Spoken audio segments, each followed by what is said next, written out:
Chapter 20, 108. When Meg returned to the tavern, Irina and AI Faye were drinking tea. Ah, You're back. Meg felt a little guilty, but looking at the two sitting across from each other, the atmosphere seemed to be more harmonious than he expected. Did you find the person? Irina looked at Meg and asked. It seemed that AI Faye had already told Irina about what happened last night. Meg shook his head and said, No. The other party is more cunning. I got the location, but there was no one there. There should be someone keeping an eye on us. They would only come out to meet us after they saw Miss Effie there. Mr. Hades went to find the mastermind alone? AI Faye was slightly surprised. She thought that Meg only went to the Yamen to record a statement. Yes, if we want to find the mastermind, we have to make the act real. Miss AI Faye will have to come with me to lure out the person hiding behind the scenes. Meg nodded. But won't that be too dangerous? AI Faye was a little worried. She didn't want Mr. Hades and his family to be in danger again for her. It's okay, I'll go too. Irina put down her teacup and said with a cold expression, I despise bastards who lay their hands on women the most. AI Faye looked at the righteous Irina. She was a little touched and a little ashamed. AI Faye was so indignant for her, but she was greedy for AI Faye's husband. She was too cheap. I'll go too. I'll go too. Amy quickly raised her small hand and actively participated. Okay, then you guys get ready. I'll call a carriage and leave from the backyard. Meg nodded and whispered a few words to Irina before leaving through the back door. Soon after, a shabby carriage stopped in the backyard of the Saipan Tavern for a while and then slowly drove away towards the west of the city. Should we inform Yamen? If we go, will we be in danger? AI Faye sat in the carriage and looked at Irina and Amy sitting across from her. she was a little worried. If we go, the bad guys will be in danger. Amy nodded. I've already informed the Yamen. They should be here soon. Once the thugs are arrested, this matter will be over. Meg agreed outside the carriage. That's good. AI Faye was slightly relieved. The carriage soon arrived at the western part of the city. It drove into the desolate Tulu alley and stopped at the end of the alley. After putting on a disguise, Meg entered the carriage and carried the tied-up Effie out. He then kicked open the broken wooden door and walked in. It might take a while, but don't worry, Miss Effie. I will protect you. Mag found a relatively intact house and put Effie down. He found an old chair in the corner for her to sit on and lowered his voice as he said, Don't worry. Yes. AI Faye twisted her completely tied-up body uncomfortably. Her face was slightly red, and she was inexplicably excited. Meg glanced at AI Faye, who was tied up in a tortoiseshell, and his eyelids twitched. He wondered where Irina had learned this technique. Don't say, it was quite interesting. What if no one comes? AI Faye asked. The other party's main target is you. If they don't come, then there's no need to go through so much trouble. Meg smiled and shook his head. He then looked at AI Faye and seriously said, But if the Yamen people come, Miss Effie must deal with them according to what I taught you before. Yes, I'll remember. I definitely won't drag Mr. Hades and you into this. AI Faye nodded solemnly. Okay, then we'll wait here and see who the mastermind is. Meg didn't say anything else and quietly stood to the side. Boss, they're here. In a 3-story wooden pavilion not far from Tulu Alley, a black-robed man whispered to a figure standing by the window. Where's the woman? The man asked. I brought her. Go and bring her back. If there's a trap, you know what to do, right? The man said in a low voice. The black-robed man's face showed a trace of hesitation, but he still took out a pill and put it in his mouth. Go. The man ordered. The black-robed man quickly went downstairs and left. The man standing in front of the window slowly turned around. Surprisingly, it was the owner of the tavern, Boris. Meg and AI Faye didn't have to wait for too long. 5 black-robed men walked into the dilapidated courtyard and went straight to the house where Meg and AI Faye were. AI Faye showed a bit of panic and subconsciously raised her head to look at Meg, who was standing to the side. The leader of the black-robed men first looked at the tied-up AI Faye, and a trace of surprise flashed in his eyes. Then he waved his hand at Meg and threw a black bag of money to him. He said in a low voice, 250,000 copper coins. You can go. Meg flipped the bag of money in his hand and casually tied it to his waist. However, he still stood in the same place and looked at the black-robed man with a smile. I'm very curious. Which boss is willing to spend so much money for us to tie up this woman? The rules of the black market are to do things with money. Why do you have so many questions? The black-robed man coldly shouted and stared at Meg with a somewhat unfriendly gaze. If you want to break the rules, don't regret it. The other 4 black-robed men also held the weapons at their waist and slowly surrounded Abel. Rules? Meg smiled and kicked the ground. A huge axe flew up and fell into his hand. I've always been a person who follows the rules. No one can touch my people. This is the rule. Kill him, and the 250,000 will be brothers. The black-robed man waved his hand, and the other 4 black-robed men pulled out their weapons and rushed toward Meg. Meg raised his eyebrows. This scene was like a group of brass fearlessly rushing toward the king. It was awe-inspiring. Therefore, he carried the axe and sent the group of level 3 and 4 knights away like chopping chickens. When the leader of the black-robed men saw this scene, his eyes widened. He took out 3 light yellow balls and threw them on the ground. Then he turned around and ran out. The 3 thunderballs exploded on the ground, and a few clouds of smoke rose up. In the blink of an eye, the black-robed man was outside the house. However, a 2-meter-tall giant suddenly appeared and blocked the door. The black-robed man was shocked, but he reacted quickly. He waved the long sword in his hand and cut off one of the giant's arms. The black-robed man was stunned for a moment. He didn't expect himself to be so brave. However, although the giant lost an arm, he was still brave and rushed forward again. The black-robed man quickly waved his sword again and cut off the giant's other arm. At the same time, he stabbed the giant's heart.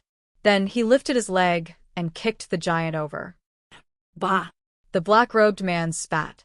This was the most satisfying fight he had ever experienced. It was so satisfying. Did you experience the thrill of battle?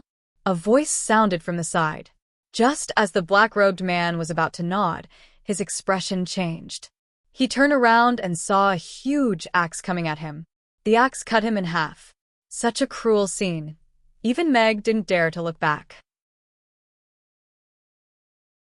Chapter 20:109. After wiping off the fingerprints on the axe, Meg threw the axe beside the giant man and returned to the house.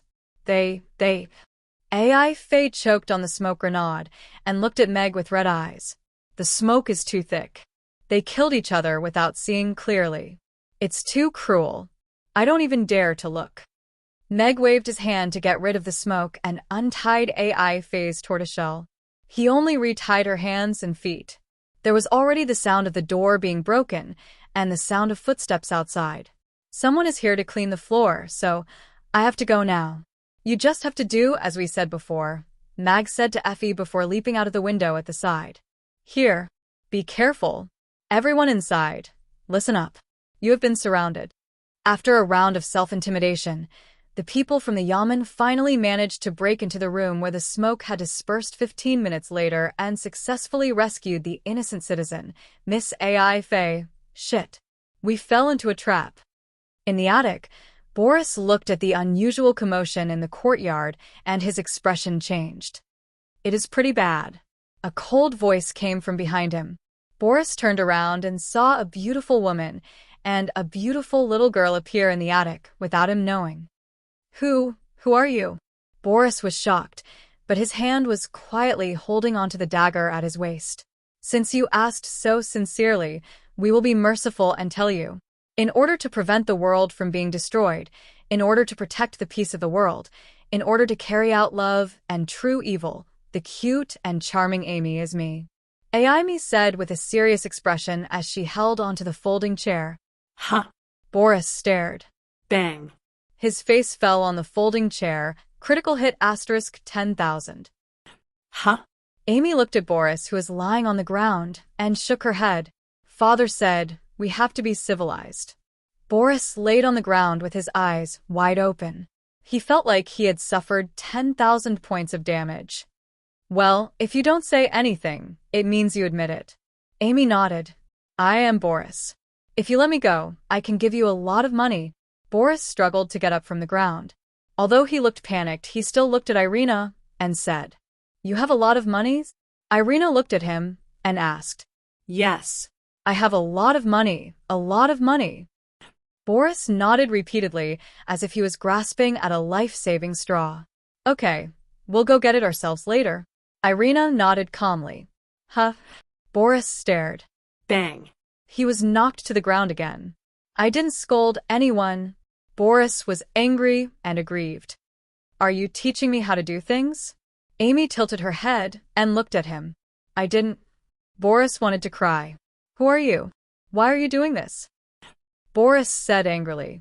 Being trapped by a woman and a child and unable to escape made him feel extremely humiliated. Boss Boris, you're so forgetful. Didn't we just meet at the wine tasting conference 2 days ago? Have you forgotten about us?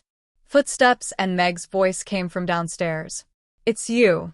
Boris looked at Meg, who appeared at the staircase. His eyes widened in disbelief. Yes, are you surprised? Meg looked at the bloody scars on Boris's face and smiled as he patted Amy's head. Boris was shocked.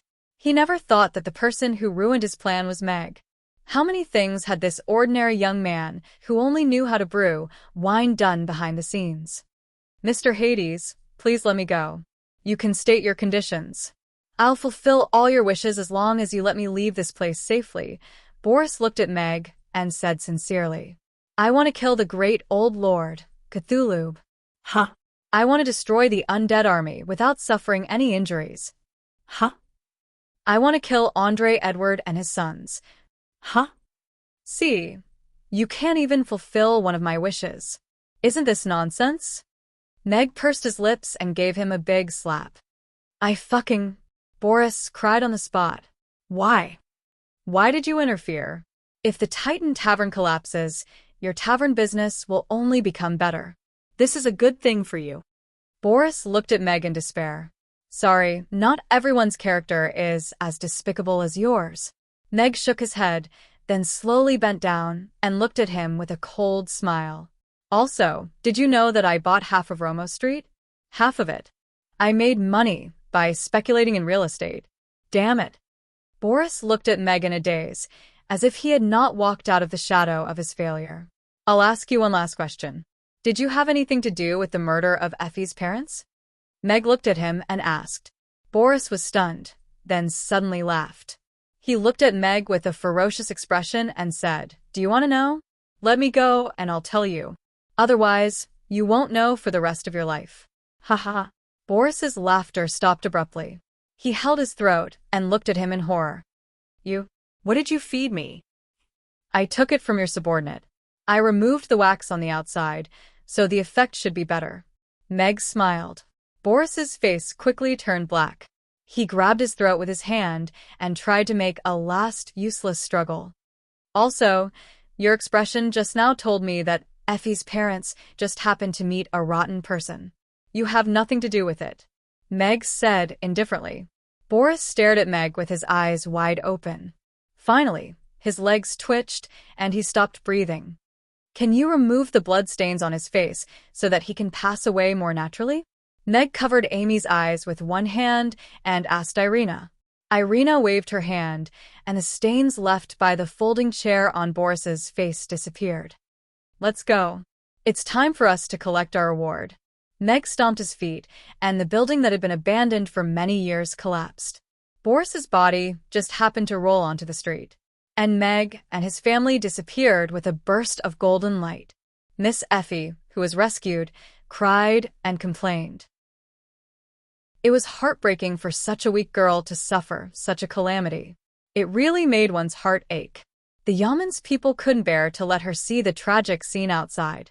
After taking her out of the courtyard, they asked her a few simple questions and sent her straight home. Boss. The building on the next street suddenly collapsed. It seems like someone was buried there. A Yaman runner quickly ran into the courtyard. Is there such a coincidence? Let's go and take a look. A group of people quickly arrived. Isn't this the boss of Boris Tavern? Why is he here? Someone quickly recognized Boris's identity. He died from poison. His body is still warm. He died not long ago. The leading officer let go of Boris's hand and got up to look at the half-collapsed three-story earthen building. He then looked in the direction of the courtyard, and his eyes lit up. I understand. Chapter 2110. Mag had given them enough hints to solve a case that had been a competition between the same industry, a black market hitman, and the kidnapping of a female boss that had taken them a whole day and night. However, the government office didn't seem to have anything to do with the murderers killing each other and the mastermind committing suicide to avoid punishment. They only rushed to the scene, protected it, and cleaned it up. To put it bluntly, they just want to clean up the floor. However, there was still one murderer on the run. And just before the government office sealed up Boris's house, Boris's vault was emptied. The wealth that the owner of the richest tavern in Rodu had accumulated over several decades had been wiped out. According to the relevant sources, the amount involved was in the hundreds of millions. Looks like poverty does limit one's imagination. Meg sighed as he looked at the more than $3 billion in cash and notes that had been counted in the house. Father, are all bad guys so rich? Amy looked at Meg with sparkling eyes as if she had discovered the secret to wealth. Rich people aren't necessarily bad guys, but bad guys are usually quite rich, Meg said with a smile. Then you must bring me along to beat up bad guys in the future, Amy said with a serious expression. Okay, Meg agreed readily. It was no problem to bring Amy along to take care of these small fries. And sat alone in the corner and drew. She wasn't interested in these worldly things at all. Ugly Duckling lay on the counter and looked into the kitchen from time to time. It was thinking about its lunch that was half an hour late. Knock, knock. There was a knock on the door outside. Irina waved her hand and put away all the gold, silver, and jewelry in the house. I'll go open the door. Amy skipped to the door and opened it. Outside the door stood Effie and Mara, who were carrying many things in their hands. Little Amy, this is for you. Effie handed a basket filled with all kinds of snacks to Amy. Wow, so much good food. Amy's eyes lit up. She took the basket and took a bite of a stick of candied hawthorn. Then, she thanked Effie vaguely. Thank you, big sister Effie. AI Faye walked in and took a bolt of aqua blue satin from Mara. She walked up to Irina with a smile and said, Big sister, this is top-notch glazed satin. You have such a great figure.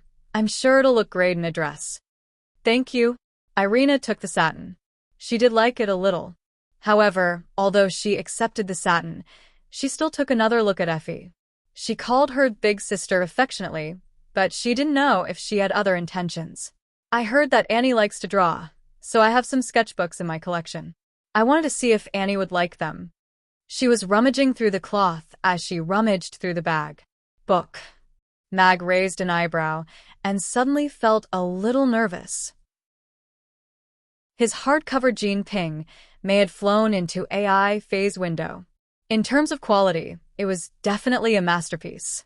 However, it was too realistic and not suitable for children to read.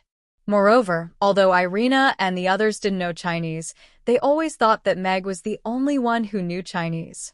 If Effie took out a copy of Golden Lotus here, he would definitely be beaten up. Thinking that she had already learned the secret knot technique that he had used on Camilla, he felt a chill run down his back. Just as Meg's heart was about to jump to his throat, and he was considering whether to risk his life and create an accident, Effie took out a few colorful children's books from the bag. Well, you do have some appreciation. You know to keep good things for yourself. Meg let out a sigh of relief. Thank you, and happily took the colorful picture books. It was clear that she liked these beautiful picture books very much. Thank you for the money. Meg knew the price of these beautiful picture books. If they were made by a famous artist, they would cost at least 10,000 copper coins. How could that be? As long as the children like them. AI Faye smiled reservedly. Compared to the life-saving grace of Mr. Hades and his family, this small gift was nothing. Everyone received a gift. Just as Meg was thinking about what Effie would give him, she took out a bill from her pocket. I heard that my life is worth 1 million copper coins on the black market. Mr. Hades saved me. This money is my thank you gift. Effie handed the bill to Meg. This money, I can't accept it. Meg quickly raised his hand to refuse. He had already obtained too much. This 1,000,000 copper coins had shaken off a huge sum of 3 billion. This money, you have to accept it. Otherwise, I will feel embarrassed. Effie didn't withdraw her hand. She looked at Meg with a firm expression. This money, I will accept it for him. Stay for dinner, we haven't eaten yet. Just as Meg was thinking about how to refuse, Irina took the bill from Effie's hand and said, Okay. Effie blurted out, but she quickly blushed and said embarrassedly, I'm here to freeload again. I'm a little embarrassed. The main reason was that Mr. Hades's food was too delicious. Her body was very honest. It's okay. The more the merrier. Amy said with a smile. Also, this way, Father will cook a few more dishes. Meg took the money from Irina and didn't say anything else. He walked towards the kitchen. You guys wait for a while. I will cook for everyone. Not long after, Meg made a table full of sumptuous dishes. Effie and Mara's mouths were slightly open. They looked at the steaming and fragrant dishes on the table, and their throats unconsciously moved. Is this the legendary eggplant with garlic sauce? Effie asked as she pointed at a dish. Yes, you know about it? Meg was a little surprised. Did Mr. Hades also read the Whole Foods magazine before learning how to make it himself? Effie looked at Meg with an astonished expression as she said, It looks exactly the same as the drawing. It's so awesome. Oh. Yes, I also read it and learned it. Meg nodded with a smile. He had almost forgotten about that. However, Effie helped him cover it up perfectly. Do you like this dish? Meg asked casually. I read the magazine 2 days ago, and I even dreamed about it. It's a pity that Chaos City is too far away, and I can't leave now. Otherwise, I would definitely go and try Mr. Meg's cooking. Effie nodded with longing in her eyes. Then you are in for a treat. Father's eggplant with garlic sauce is super delicious. It's not inferior to Mr. Meg's at all, Amy said with a wink. Really? Then I will definitely try it first. Effie picked up her chopsticks and picked up a piece of eggplant. She blew on it before putting it into her mouth. The 4 flavors of sour, spicy, sweet, and salty exploded in her mouth almost at the same time. Her taste buds were stimulated in an instant without any warning, and that feeling of rushing straight to her brain was a little overwhelming. Every single flavor was so prominent, but when they blended together, they were so harmonious that she couldn't help but indulge in it. The soft eggplant almost melted in her mouth.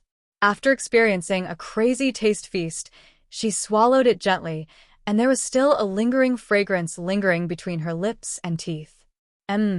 Effie's red lips parted slightly, and she couldn't help but let out a soft moan. Chapter 2111. This dish of eggplant with garlic sauce satisfied all of Effie's imaginations of eggplant with garlic sauce. No. It should be said that it was far beyond her imagination. It was already on another level. Even words were far from being able to describe that feeling. Her tongue went crazy, but she still wasn't satisfied. Effie opened her eyes. Her face was slightly red. She glanced at Meg. There was an inexplicable feeling. She lowered her head and ate a mouthful of rice, chewing the sweet rice, and then put a piece of eggplant into her mouth. If it was said that she admired Meg's winemaking skills before and was grateful to him for saving her life, then because of these 2 meals, she had a different feeling. Let's talk about these 2 meals. She really wanted to marry him. Who didn't want to wake up every morning to eat delicious soup dumplings and congee with century egg and lean meat? Who didn't want to eat eggplant with garlic sauce every day? Who didn't want to hug that beautiful body every night to sleep? Oh, she really didn't crave his body. It was just she felt very safe, understand? This eggplant with garlic sauce is too delicious. I want to cry again. Mara's eyes were filled with hot tears because she loved him deeply. As a chef, Meg enjoyed the praise from the customers. The tavern had been open for a long time. He even almost forgot this feeling. Sure enough, he still liked to be a chef. This meal, Effie was sweating profusely. She was very happy. Burp. Effie covered her mouth and smiled a little embarrassedly. And she was very, very full. She had eaten almost all of her usual food for lunch today. But at this time, the guilt couldn't compare to the satisfaction in her heart. This was a very dangerous signal. Generally, at this time, it was time to become fat. Mr. Hades, I think that opening a tavern might be a waste of your talent. Effie looked at Meg and sincerely said, your cooking skills are not inferior to your winemaking skills. It's amazing. It's admirable. It can't be helped. A person's energy is limited. Sometimes you have to make a choice. Meg sighed. He could only open a tavern for a period of time, then a restaurant for a period of time. That's really a pity. AI Faye also sighed, feeling that it was a pity that the others couldn't taste Meg's cooking. The Yaman didn't make things difficult for you, did they? Meg put down the bowl and asked. Yes. All the procedures went very smoothly because the murderer was executed on the spot. Moreover, it is said that the mastermind committed suicide by taking poison one street away. AI Faye nodded and said with some lingering fear, it's Boris, the owner of Boris Tavern. I didn't expect it to be him. That was a true big shot in the tavern world of Rodu, and she didn't think that he would attack her. However, she couldn't help but think of Mr. Hades and his family when she heard that Boris's house was burglarized. But she had no proof. Of course, she wouldn't say a word about this to anyone. Mr. Hades and his family had risked so much to save her and Mara. That was enough for her to remember. Even if she used her entire life to repay such kindness, it wouldn't be enough. Then we'll take our leave now. The workers are still repairing the damaged site. I have to go and take a look. AI Faye and Mara helped to clear the table before taking their leave. Why did you take her money? Meg closed the door and looked at Irina with curiosity. Only an idiot would pass up money. Irina smiled. Meg didn't believe her and continued to look at her. You still don't understand women. This 1 million is to buy her life, and it's also to return a favor to us. If you don't take this money, she won't feel comfortable in front of us in the future. That's how women are, Irina said with a smile. I see, Meg nodded thoughtfully. He indeed didn't understand women very well, but he had always been in the circle of women. In his previous life, it was because he was rich. In this life, he was rich, talented, and fucking powerful.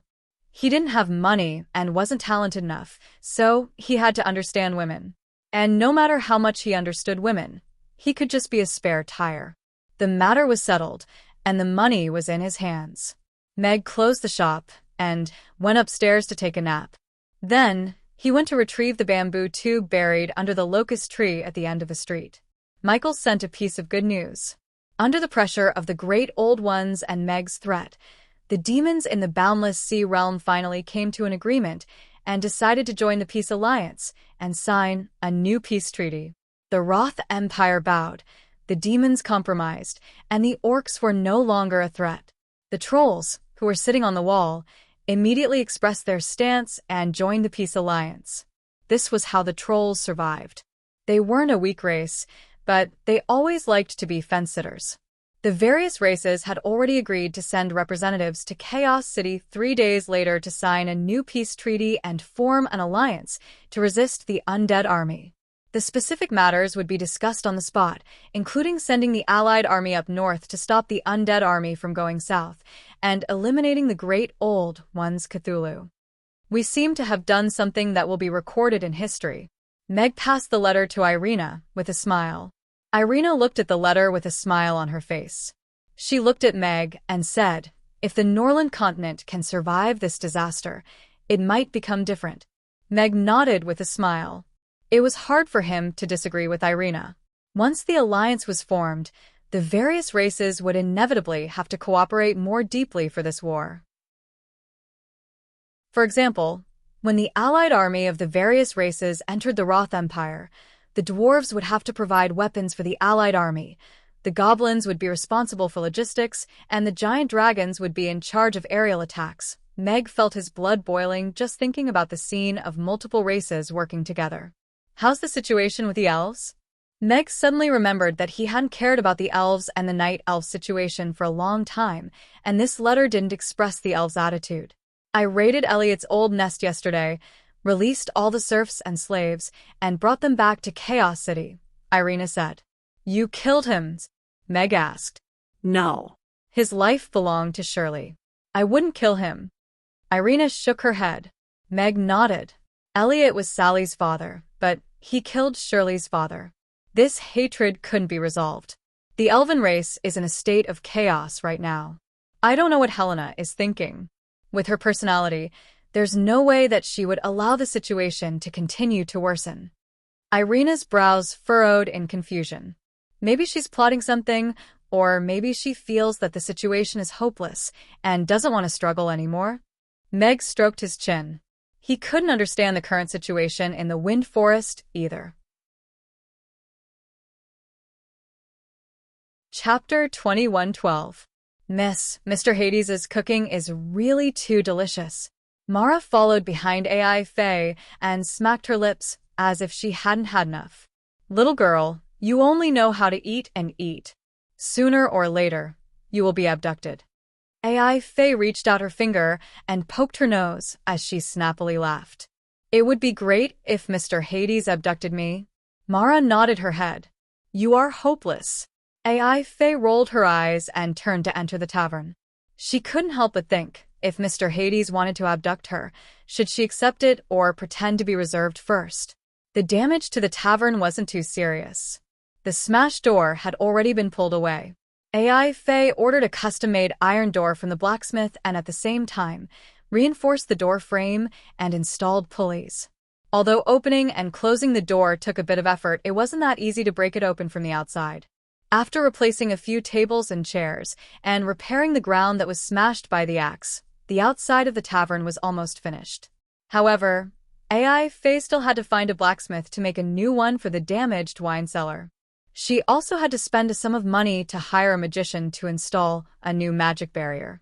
Miss, you really have great foresight. This wine cellar saved our lives. Mara looked at the 2 deep axe marks on the cellar door and somewhat rejoiced. Yes, just a little bit. AI Faye also nodded with lingering fear. If it wasn't for the magic barrier and this specially made cellar door, she wasn't sure if they could wait until Mr. Hades arrived. Miss, is Mr. Hades very powerful?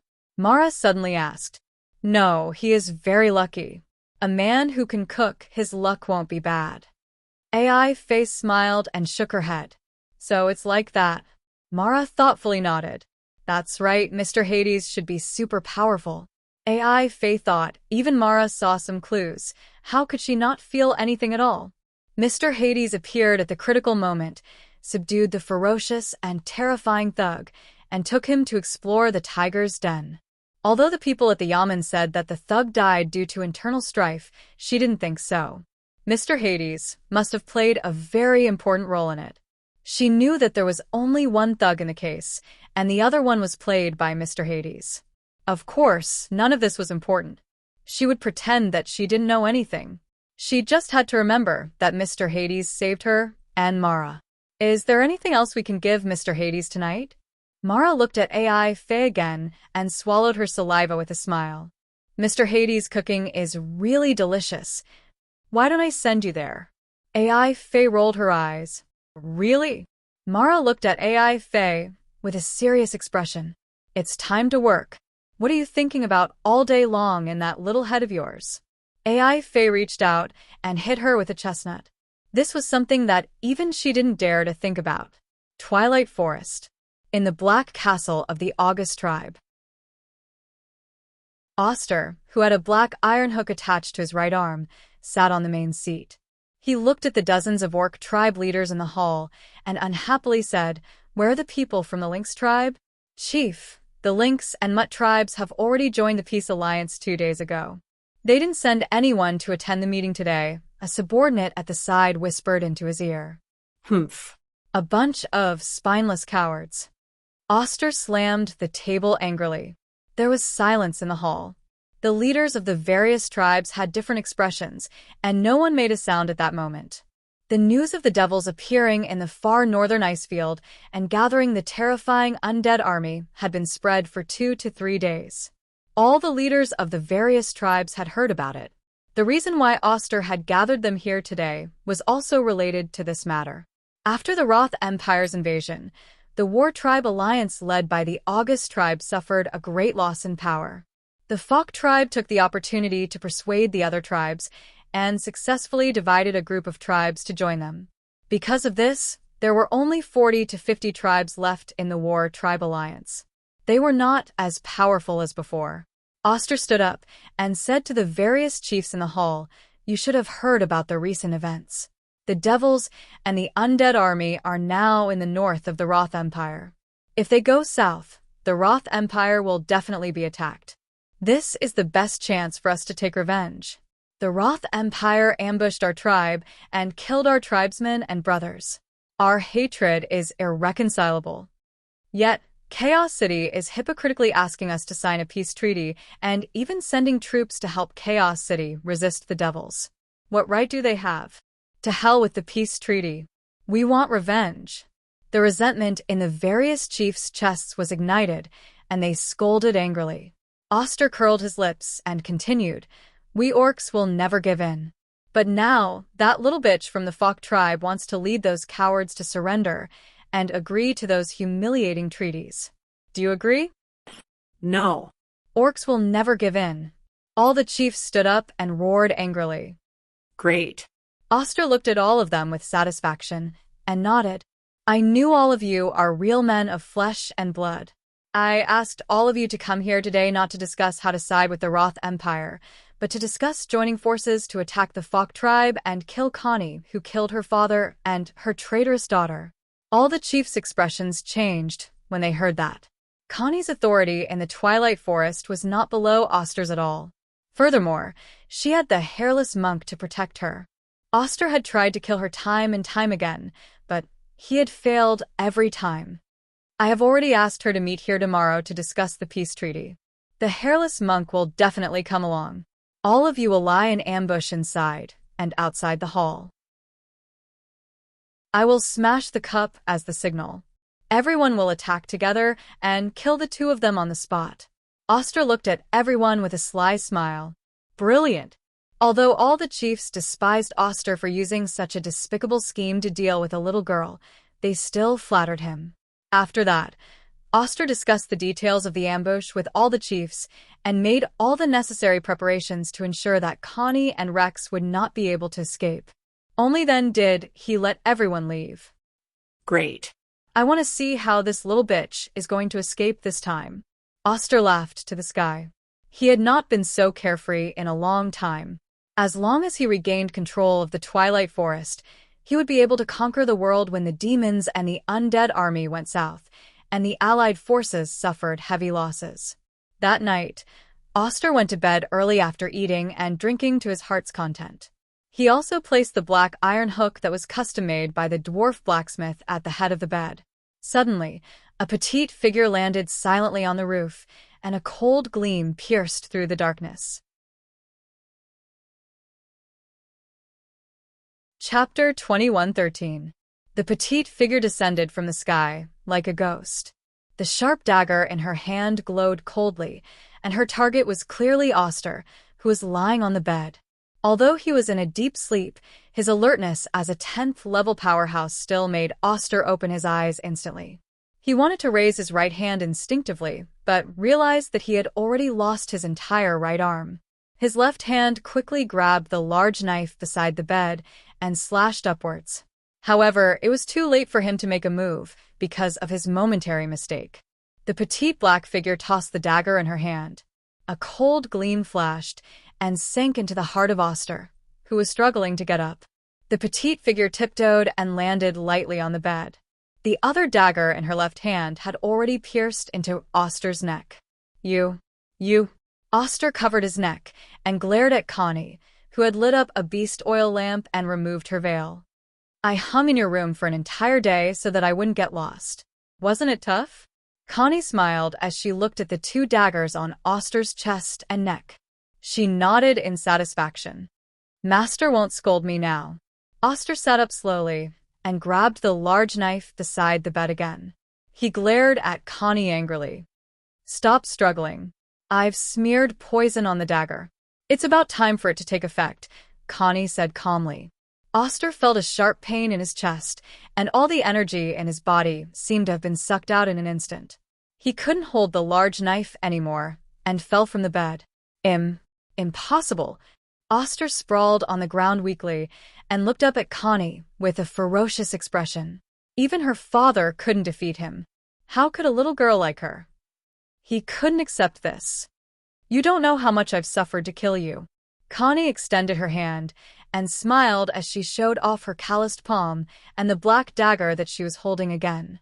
Oster widened his eyes and watched as the dagger pierced through his forehead.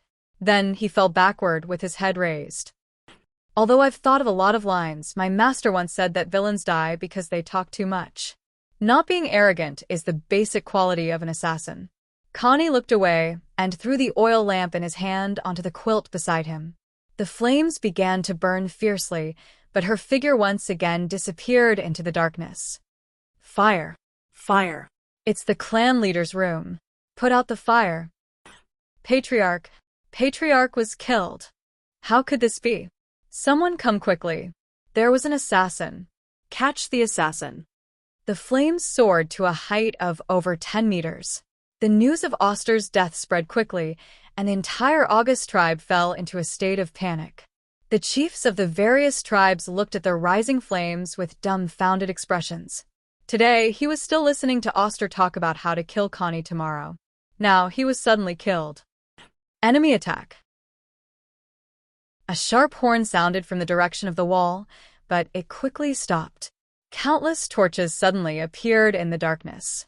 The drawbridge was cut down, the city gates were opened, and countless orc warriors swarmed into the August tribe. The August tribe's soldiers on the city walls were disarmed before they could resist. The entire tribe was quickly occupied. Thousands of orcs surrounded Oster's mansion. The elders and chiefs of the August tribe were completely flustered. They hid in their manors and didn't dare to come out. They only recovered from their shock now. They thought they were the hunters, but they only realized now that they were the prey that had already entered the trap. Connie rode a white unicorn forward. He cleared his throat and said, "The people inside, listen up. I am the chief of the Fok tribe, Connie. Oster was extremely violent and cowardly. I carried out God's will and sacrificed him to the heavens. You are now surrounded by the strongest and most elite orc army in the Twilight Forest, but I will give you a chance to disarm, surrender, and submit to the Peace Alliance. Put down your weapons, come out with your hands on your head, and voluntarily join the Peace Alliance. I will give you a chance to turn over a new leaf. Those who try to resist, I will send you and Oster to the heavens together." At this moment, everyone looked at this young chief and was moved. Yes, this was the aura of a leader. She was soft but firm. Her petite body had an aura that made people submit to her. Rex was riding on the unicorn behind Connie, a gratified smile on his lips. God knew how many times she had made him rehearse this. Not long later, dozens of chiefs lined up with their hands on their heads and came out of their manors to sign the Peace Alliance Treaty of the Orc tribes. Oster was dead, and he died in the hands of Connie. This meant that the supreme power in the Twilight Forest had officially changed. After tonight, there would only be Connie's voice in the Twilight Forest. After a short internal conflict in the August tribe, a new chief was elected and signed the Peace Alliance Treaty on behalf of the August tribe. Connie sat on the horse and looked down at those orc chiefs as he coldly said, "Tomorrow, the Fok tribe will hold the first Peace Alliance Treaty of the orc tribes. I hope to see each and every one of you there." His petite body had an irresistible deterrent force. All the chiefs nodded in agreement. Connie then looked at the new chief and elders of the August tribe and coldly said, "The August tribe will be temporarily taken over until I confirm that Oster's influence has been completely removed. I advise everyone not to have any dissatisfaction. The only result of resorting to violence is death." The new chief lowered his head and answered with a trembling voice, "Yes." All the elders also lowered their heads. Although they were aggrieved, they didn't dare to show any dissatisfaction. "That's all." Connie waved his hand. A team of orcs entered Oster's mansion and began to take over the August tribe. Connie and Oster also entered the mansion. Connie saw that there was no one around and turned to ask Rex with a smile, "Master, how was my performance just now?" "Not bad." Rex nodded slightly. "I think it's very cool." Connie pursed his lips. He wasn't very satisfied with Rex's comment. "How many strikes did you use to kill Oster?" "3 strikes," Connie answered casually. He then added, "I saw that he was talking too much, so I gave him another strike." "You ambushed him for an entire day, and you even used 3 strikes to kill a cripple. I'm a little disappointed in you." "Wow, even if he was crippled, he was still a 10th tier cripple." Connie glared. "Then, how about the fact that you got lost and couldn't find your room, and I had to bring you there in the end?" I wasn't lost. I just couldn't find my way." "Master, look, the moon is so round today. I wonder if Barbara has returned to the moon. I'll get her to bring me some moonstones." Connie tapped his finger lightly in front of him as he looked around. Rex sighed. "Why did I take in such a directionless killer disciple?" Chapter 21:14. Chaos City. Amy's. Light shone through the floor-to-ceiling windows. Yabamia, Barbara, Raina, Gina, Shirley, Anna, and the other children who stayed behind were sitting around the dining table, enjoying their hot pot. The grill at the side was filled with kebabs. "Speaking of which, Boss and the rest have been gone for almost 2 weeks, right? I wonder when they will be back," Yabamia lamented as she dipped a piece of tripe into the pot. "Boss said he was going to go out and play for a month before he left. I think he will be gone for another half a month." Shirley chewed on a raw cucumber to ease the numbness in her lips.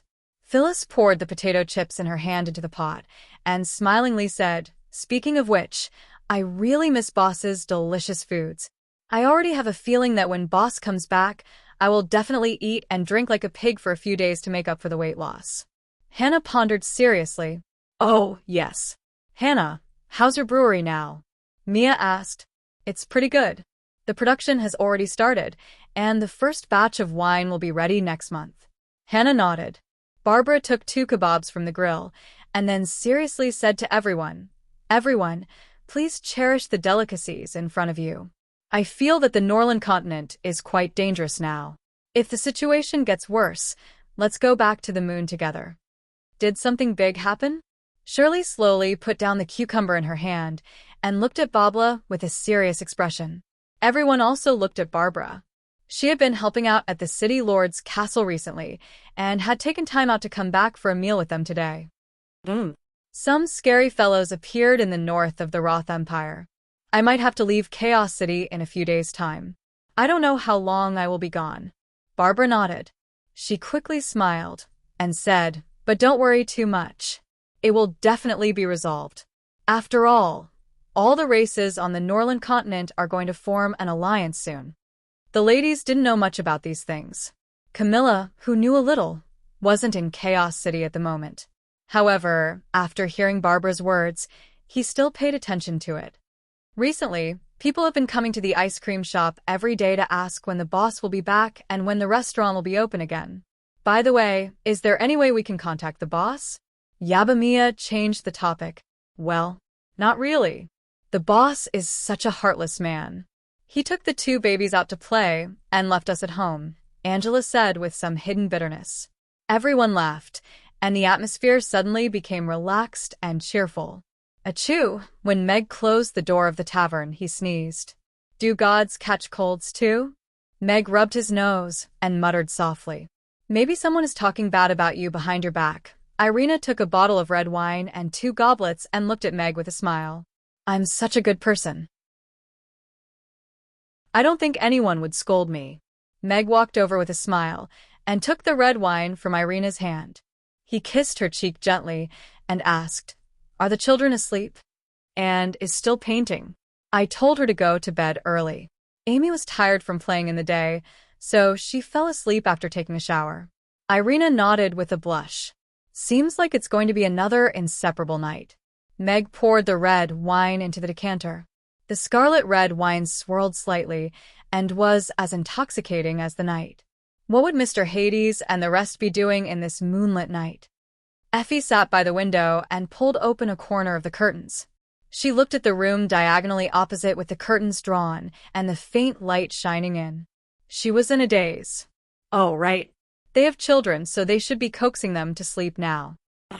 And they went out today and did so many things. They even had to open the restaurant to entertain guests at night. They must be tired and sleepy. After taking a shower, they didn't want to move at all and immediately fell asleep. Effie thought about it, and her eyes fell on the book that was peeking out from under the blanket. She looked back at Mara, who was fast asleep on the small bed, and then reached out to take out the Golden Lotus book. Mara was frightened yesterday, so she let her sleep in her room today. Effie quietly flipped through the beautiful scrolls. Her face was slightly red, but she couldn't help but think of Mr. Hades. Effie, you're such a terrible woman. After a long time, Effie put the book back under the blanket and closed the curtains with a dazed look in her eyes. The next morning, Mag made breakfast and took out a basket of field snails from the fridge to process them. Amy was the first to come downstairs. She looked at Meg, who was removing the tail of the river snail, and asked curiously, "Father, what's this?" "This is a river snail, an ingredient," Meg introduced with a smile and handed one to Amy. Amy put it in her mouth and took a bite. She frowned and looked at the river snail with 2 bite marks in her hand. She shook her head and said, "It's not good. It hasn't been processed yet." "Of course it's not good." Meg took the river snail back from Amy's hand with a smile. He cut off the fat head fish in his hand and removed the river snail's tail. "But its shell is so hard. Will it soften after cooking?" Amy moved a small stool and took a soup dumpling from the pot. Then she sat in front of Meg and took small bites of the dumpling as she asked, "No, the river snail's shell can't be eaten. We can only eat its meat." Meg pointed to a river snail in the basin that was attached to the edge of the basin. "Look, the meat is inside the shell. That's the soft part. It looks like a snail." Amy leaned forward and stared at it with sparkling eyes. Then she quickly looked up at Meg. "Is that snail edible? I saw a lot of them in the backyard yesterday." Snails. Meg's first reaction was to shake his head. But after thinking about it, French snails were a famous French dish. It would be wrong to say that they were inedible.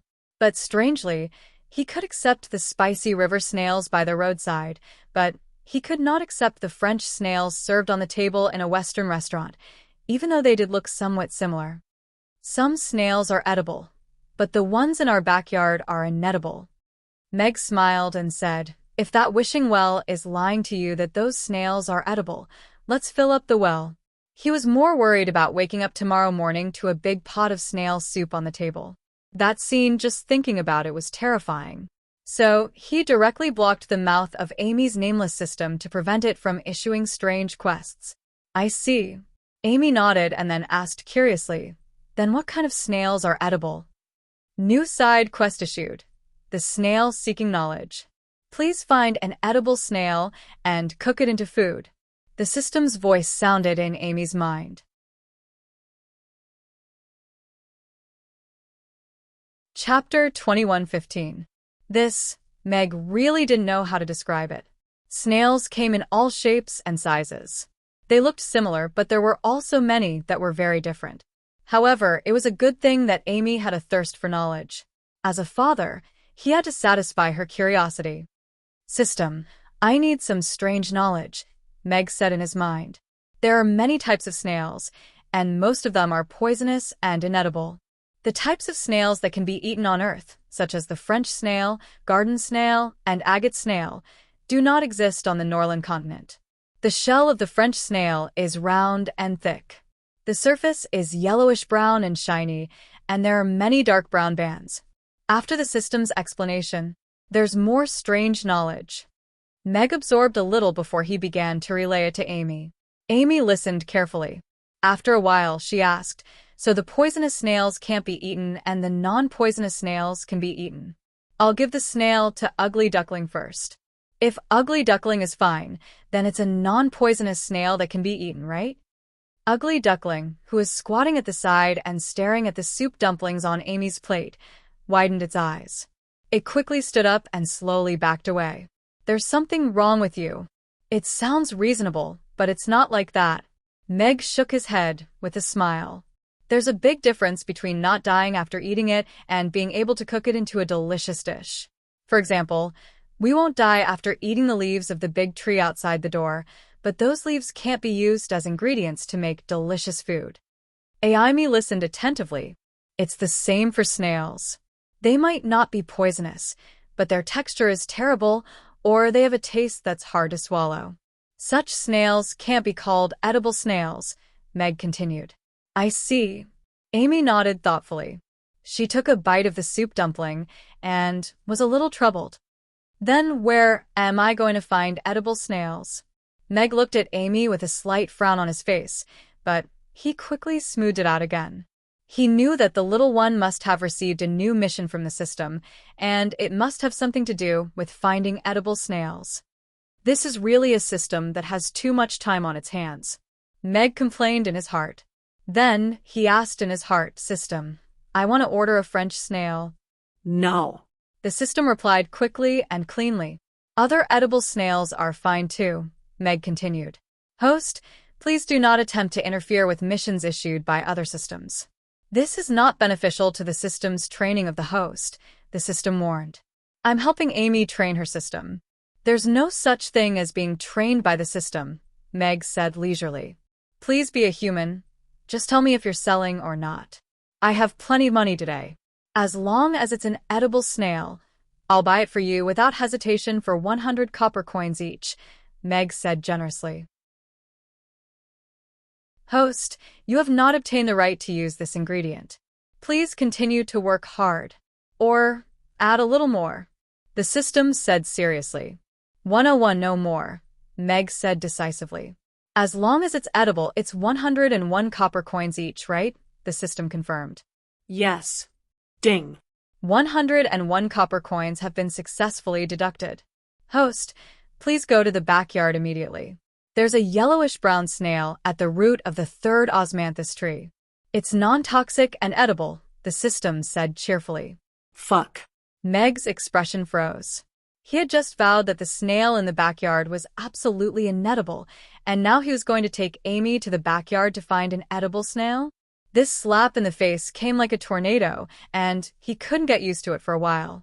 He even suspected that the system had purposely placed the snail in the backyard. Solemn reminder to the host. That's a live snail, and it's moving slowly. If the snail disappears because the host is too late to catch it, it has nothing to do with the system reminded. Father, do you know? Amy looked at Meg for help, her big, cute eyes staring at him. Okay, I can't refuse. Meg sighed in his heart. He put down the knife in his hand, stood up, and said with a smile, Let's go to the backyard first. Maybe there'll be some there. Amy finished the soup in the shallow plate, but didn't move. She looked up at Meg in confusion. But didn't you just say that the snail in the backyard was definitely inedible? Air. Meg's expression was slightly awkward. Sure enough, sometimes one couldn't be too sure of one's words. However, Meg quickly regained his smile and calmness. He nodded slightly and said, Yes, I think I was too careless just now. I should check the site to be sure. Maybe there's a new snail today. Is that so? Father is really strict. Amy nodded. She reached out and grabbed 2 of Amy's fingers and happily followed Meg to the backyard. The backyard of the tavern was not big. It was just a small flower bed. A few days ago, Irina had remodeled it. She added a thermal magic shield and planted some flowers. The original 3 osmanthus trees were preserved. As soon as he opened the door, the fragrance of the flowers wafted out. It was refreshing. The temperature was comfortable, and there were flowers and plants. Naturally, there were all kinds of insects and small animals. As soon as Meg went out, he saw 3 small snails hanging in the damp corner of the wall. There. Amy also noticed the 3 snails. She quickly squatted down and observed them for a while, then looked back at Meg. Father, they all look edible. They clearly don't match the characteristics I just described, okay? Meg walked forward and looked at the 3 ordinary snails. They were frighteningly slippery. He quickly shook his head. No, they can't be eaten. Let's look again. They usually hide in the roots. Okay, then I'll let you go for now, Amy said to the 3 snails. Then, she ran to the 3 osmanthus trees and carefully searched. Mag had already noticed that there was a huge yellowish-brown snail at the base of the 3rd osmanthus tree. It was about the size of an adult's palm and had a translucent yellowish-brown color. It was round and resembled a conch. Wow. What a big snail. Amy also noticed the snail. She trotted over and squatted down. The snail seemed to have sensed danger. It turned and frantically climbed up the tree trunk. Trying to run? Amy slapped it down. The snail retracted all its tentacles back into its shell. Father, can this snail be eaten? Amy held the big snail in her hands and looked at Meg expectantly. This was the biggest snail she had ever seen. Yes, this should be an edible snail. Meg nodded. This snail looked similar to the French snail in both its size and appearance. It must be the snail that the system had mentioned. This is a cow snail. Its meat is sour and poisonous. It can't be eaten. Irina appeared at the door and leaned lazily against the door frame. She looked at the snail in Amy's hands and said,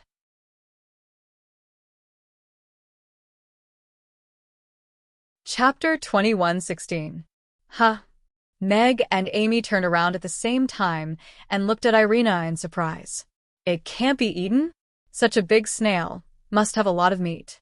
Amy looked at the big snail in her hand with a look of pity. It can't be eaten? Meg's expression was a little stiff. After all, he had just said that this was an edible snail, but now he was being denied by Irina. But after all, Irina was an elf, so she definitely knew more about small animals than he did. Under the 3rd tree, the system should be talking about this snail. Could it be that the system was trying to cheat him of his money? You can try, Irina said to Meg with a smile. That won't be necessary. Meg was not interested in snails, and if the meat was sour, then it would be even worse. Just imagining the taste made him feel nauseous. What a pity! Amy casually threw the big snail into the snow outside the yard. She had already seen the places where it had crawled on the tree, leaving behind mucus that had corroded the bark. Then, Mother, what kind of snails are edibles? Amy asked Irina curiously. There are thousands of types of snails in the wind forest, but most of them are inedible. Some of them are highly poisonous, but there are also some that are edible. After cooking, they have a pretty good taste. Irina walked around the yard as she spoke and finally stopped under the 3rd osmanthus tree. She bent down and picked up a small gray snail from the bottom of the trunk. Here, this is a limestone snail. Although it looks ordinary, it is actually very nutritious. We just need to break off its shell and bite off its head to eat it directly. Wow, an edible snail. I found it. Amy happily took the snail from Irina's phone, so it was hidden under the tree. Meg suddenly realized that the system was not lying to him, but he had preconceived that the snail from before was the target. But looking at the coin-sized snail in Amy's hand, it was not much bigger than a field snail. Wait a minute. Meg reached out to stop Amy, who was about to bite off the snail's head. As a father, he really could not sit back and watch Amy eat the snail raw. Father, do you want to eat it too? Amy looked up at Meg and hesitated for a moment, then smiled and handed the snail in her hand to him. Here. Meg was touched by such a filial scene between a father and a daughter. But he still rejected the snail and shook his head with a smile and said, You can eat this snail, but we don't have to eat it. Look, it's all alone in the snow. It's so pitiful, it's all alone. Put it all.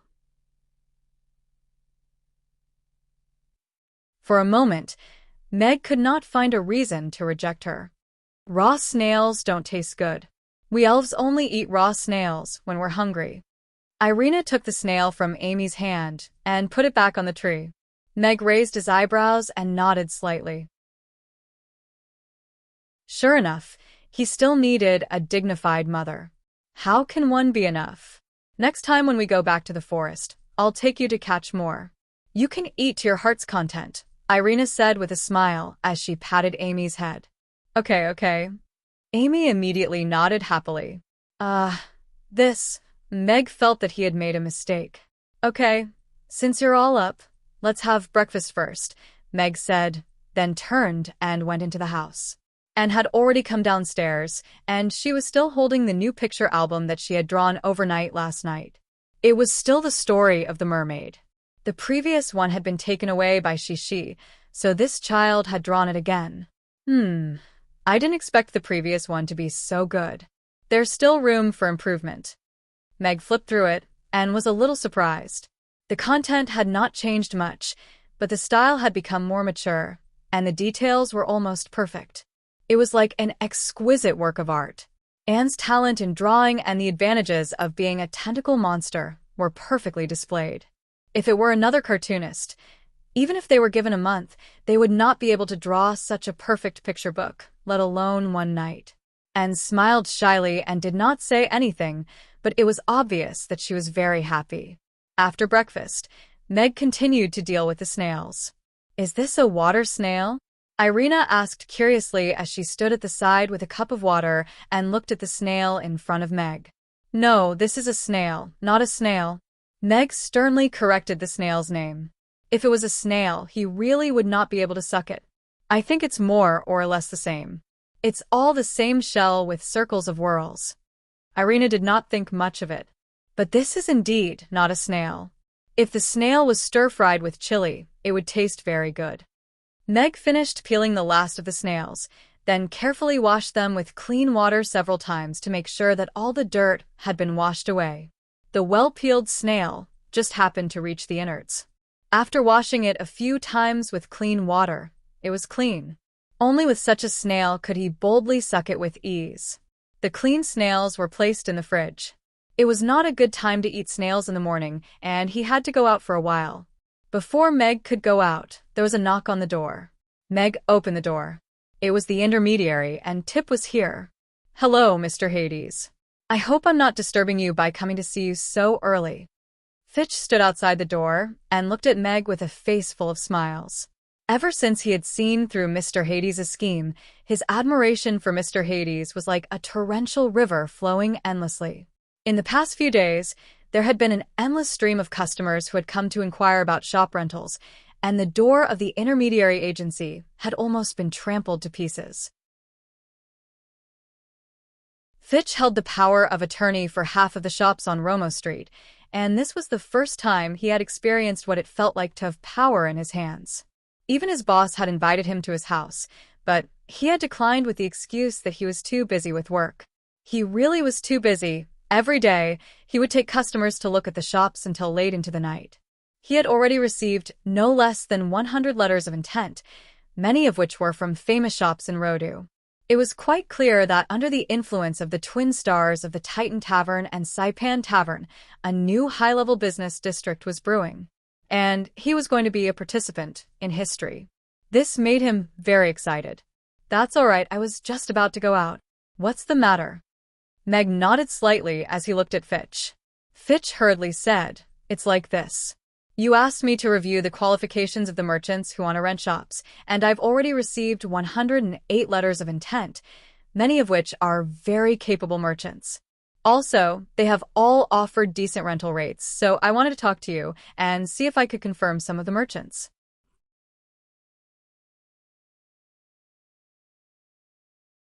Chapter 21:17. Only 108. Meg's expression was calm, but he was a little surprised inside. He didn't expect so many businesses to come knocking on his door in just 2 or 3 days. Indeed, businessmen had a very keen sense of smell. They could smell business opportunities immediately. As expected of Mr. Hades, 108 is still far below his expectations? Could it be that he has a bigger blueprint? Fitch was in awe. He was still feeling smug about the results of the past 2 days, but he didn't think that it would be enough to catch Mr. Hades' eye. It is a little low, but not many people know about the news in the past 2 days. In a few days, there will definitely be more, Fitch explained with a smile. Meg nodded. Once the news spread, more people would come. He looked at Fitch, and said, "How about this? Leave the information here, and I'll see if there are any suitable businesses. I'll let you know later." "All right, then I won't disturb you. If you need anything, you can find me at any time." Fitch handed over the information with both hands, and then left quickly. Meg liked this kind of young man who did things well and didn't drag things out. After putting the information on the wine cabinet, Meg went to the talent market in the south of the city. The tavern was on the right track now, and the lack of manpower was the biggest problem. Amy could be the cashier and take orders, and could help serve the dishes. He didn't dare to count on Irina, but he still felt too busy with multiple jobs. How should he put it? It was just that there was no happiness in work. This was a very bad experience. As a man with money, talent, and power, he actually had to put up with work. This was too out of character for him. However, he had overestimated the talent market in Rodu.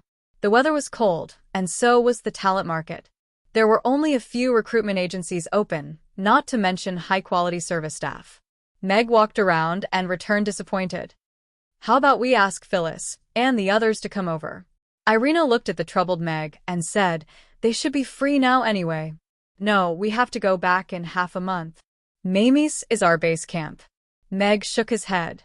"It would be comfortable for the time being, but it would be troublesome in half a month." Saipan Tavern was different from the previous lobster restaurant.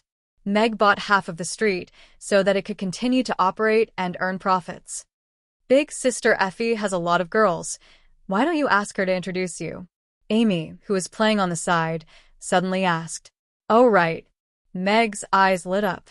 He had forgotten about AI Faye, the lady boss who had been in business for many years.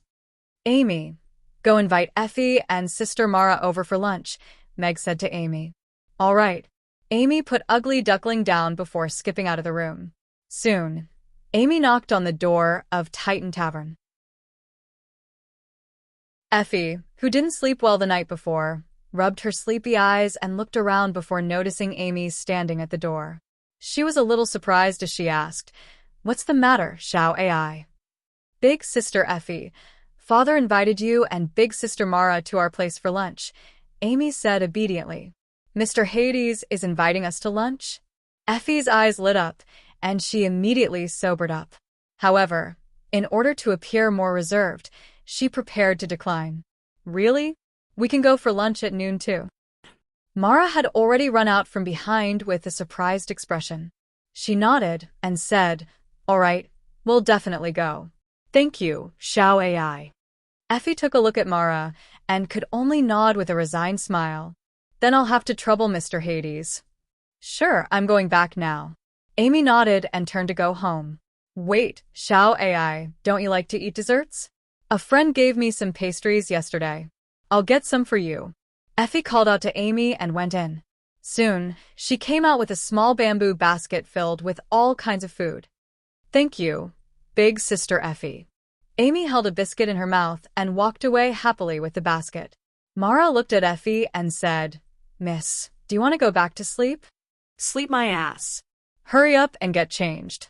Effie patted Mara's head with a smile and turned to go in. "Miss, why do you keep hitting me for no reason recently?"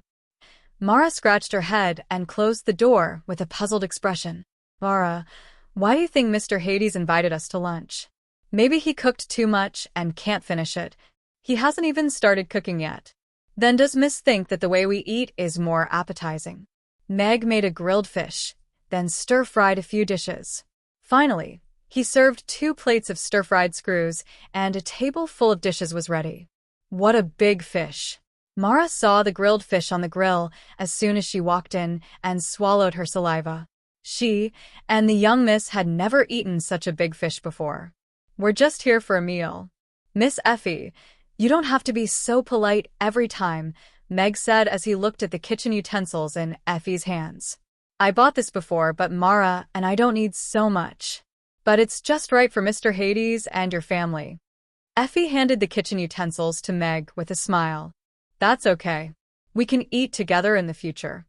Amy washed her hands and climbed onto her high stool with a smile. Effie smiled. Children's words carried no harm, but she couldn't help but glance in Meg's direction. Yes, We can get together more in the future. It's convenient for neighbors. Meg said with a smile and let Effie and Mara sit down. Effie greeted Irina before sitting down with Mara. Is this grilled fish the same as the grilled fish at Mamie's? Mara asked Meg curiously. Mara knows about Mamie's grilled fish. Meg looked at Mara with surprise. She likes to read gourmet magazines. Maybe she saw it from somewhere, Effie explained. Yes. Mamie's grilled fish is also grilled like this. Mr. Hades, have you eaten at Mamie's before? Mara's eyes were filled with envy. Meg nodded. Yes. I've stayed in Chaos City for a while before, and I've tried almost all the delicacies at Mamie's, so I learned how to make some. Wow. You're so awesome. Mara looked at Meg with admiration. Mamie's was a holy place in her heart. Not only had Mr. Hades been there, he had even learned how to make the dishes. Then try my grilled fish and see if it meets your expectations of Mamie's, Meg said with a smile as he picked up a piece of fish for her with a serving chopsticks. Effie looked at the fish in Mara's bowl with envy.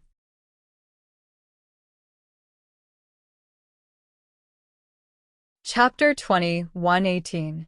AI Faye understood that women who acted spoiled had the best lives. However, Mr. Hades didn't seem to buy it. After all, his wife was sitting across from him, so she couldn't do anything. Mara picked up the fish in the bowl. It seemed like it would break if she used a little force, but it didn't fall apart and was very elastic. The red sauce perfectly wrapped the fish, and the spicy taste assaulted her senses. She couldn't help but drool before putting it into her mouth.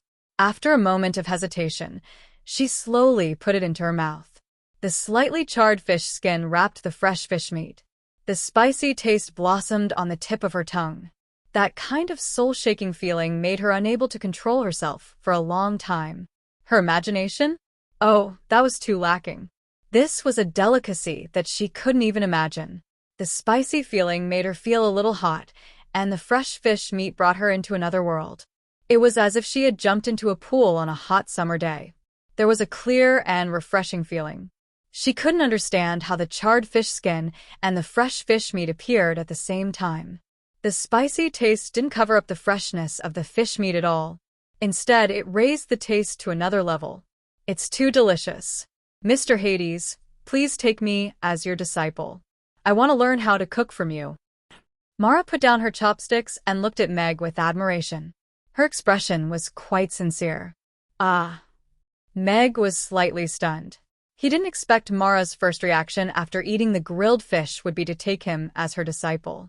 Mara's? AI Faye also looked at Mara with some surprise. This girl, was she looking for an excuse to freeload? Mara also realized that her behavior was a little too reckless. Her little face blushed, and she stuttered a little. I just think that Mr. Hades' cooking is too delicious. It's the best food I've ever eaten in my life, so, you want to learn? Meg smiled. Yes. Mara hurriedly nodded, her eyes full of light. Meg shook his head slightly. That depends on whether your young mistress agrees or not. It also depends on whether you have the talent to learn how to cook. Young mistress. Mara turned to look at AI Faye with a serious expression. If I learn how to cook, I can cook for you. AI Faye seriously thought for a second and nodded. Okay, I agree. There was no other reason. She just wanted to eat. Mara usually cooked at home, but her cooking skills were average. She couldn't be blamed for this. She had grown up with AI Faye, and her culinary skills were all taught by AI Faye. To be able to reach an average level was already considered an existence with extraordinary talent. After all, AI Faye's cooking was something that even she didn't dare to taste. If she could learn how to cook from Mr. Hades, even if she only learned a little, their meals would definitely be greatly improved. After all, freeloading was not a long-term solution. Before she married into this family, she had to be more practical. Mara was learning how to cook from Mr. Hades. As a parent, it was reasonable for her to come over often for free meals. Wonderful. AI Faye looked at Mara with admiration. In order to create more opportunities for her, Mara really put in a lot of effort. After getting Effie's approval, Mara looked at Meg again.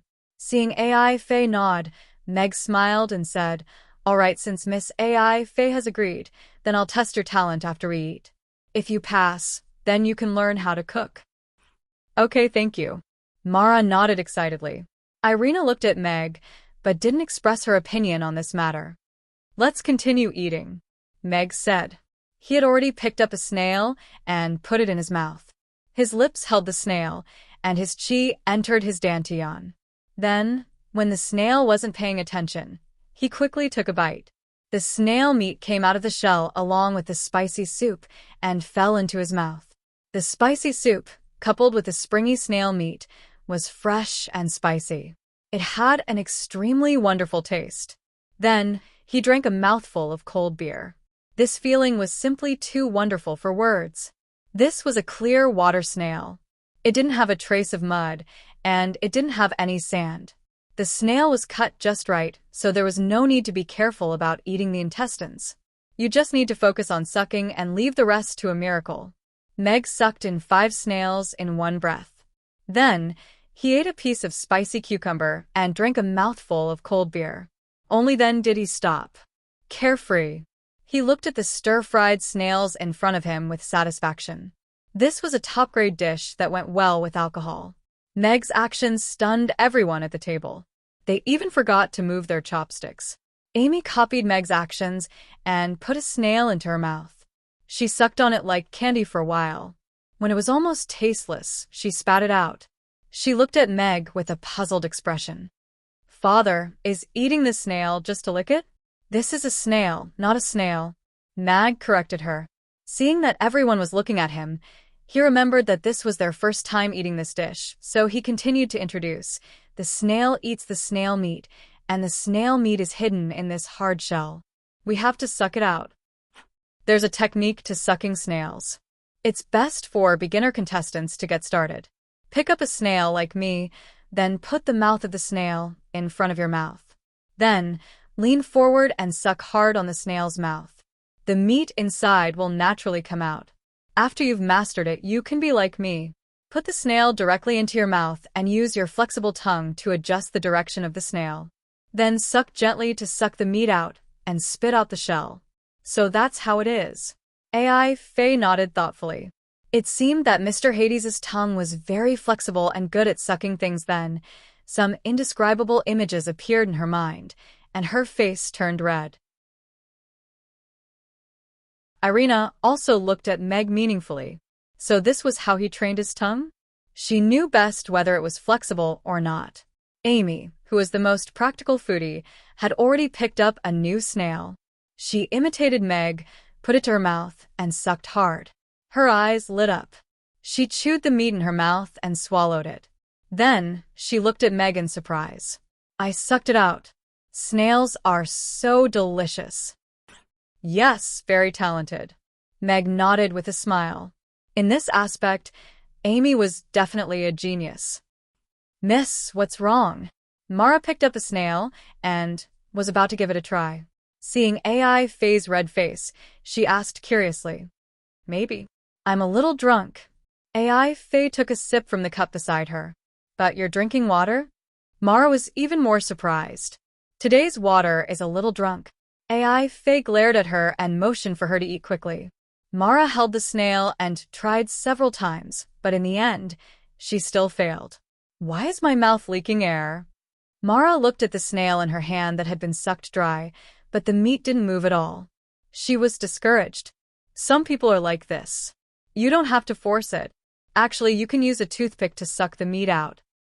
Meg took a box of toothpicks from the side and put it in front of Mara. Of course, using a toothpick to eat a snail was equivalent to not having a soul.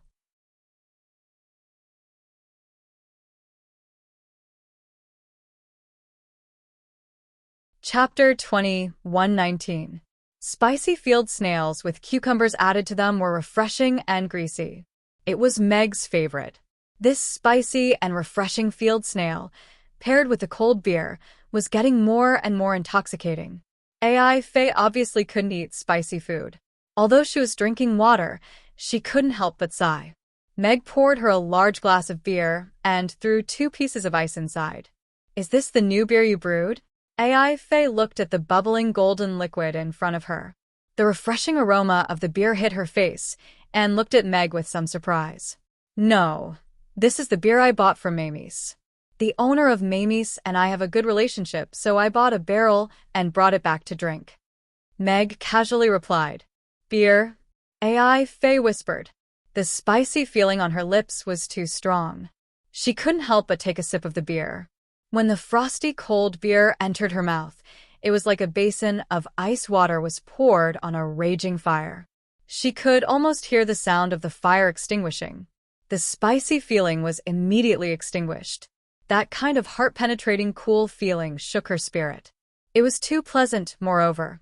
After drinking the beer, there was still a faint fragrance left in her mouth. However, it quickly dissipated and was refreshing and pleasant. This beer, it's so good. AI Faye looked at the beer in front of her and couldn't help but praise. The golden color was clear and transparent. Pure white foam hung on the glass wall. It looked elegant and unique. She took another sip of the beer. This time, she didn't rush to swallow it. Instead, she carefully savored it. The taste of the beer was refreshing and mellow. The quality of the beer was cold, and the body was harmonious and soft. It had a strong killing power. After entering the throat, there was a delicate bitter taste. It was weak and slightly pleasant. This medium degree of control made people want to slap the table and praise. Good beer. AI Faye put down the glass and seriously looked at the beer in front of her. Although it wasn't hard liquor, the beer still had a taste that made people sigh in admiration. If she participated in the wine tasting conference, she might even win a gold medal. It's a good beer. Meg smiled and nodded. How could the beer he brewed not be good? Although the lunch was sumptuous, everyone still had a light meal. Effie and Mara helped to clear the table. Meg called Mara to the kitchen and began to test her. How do you test your cooking talents? AI Faye curiously stood at the kitchen door, wondering if she could join in. Maybe she just lacked a good master. Since you are so interested in Mamie's, you must know how to make eggplant with garlic sauce, right? Meg looked at Mara and asked. Yes, I've already memorized the recipe. Mara nodded. But I haven't cooked it myself yet. Meg took out a few ingredients from the fridge and put them on the cutting table. He said, Now I have all the ingredients here. Just make me a dish of eggplant with garlic sauce according to your understanding. Do you want me to cook it directly? Mara was a little surprised that the test was asking her to cook eggplant with garlic sauce. Yes, it's useless to memorize the recipe. You have to make it to know how much you've mastered. Meg nodded. After teaching her how to start the fire, he stood aside with his hands behind his back. Mara looked in the direction of the door for help. AI Faye clenched her fist and cheered her on. Then she left.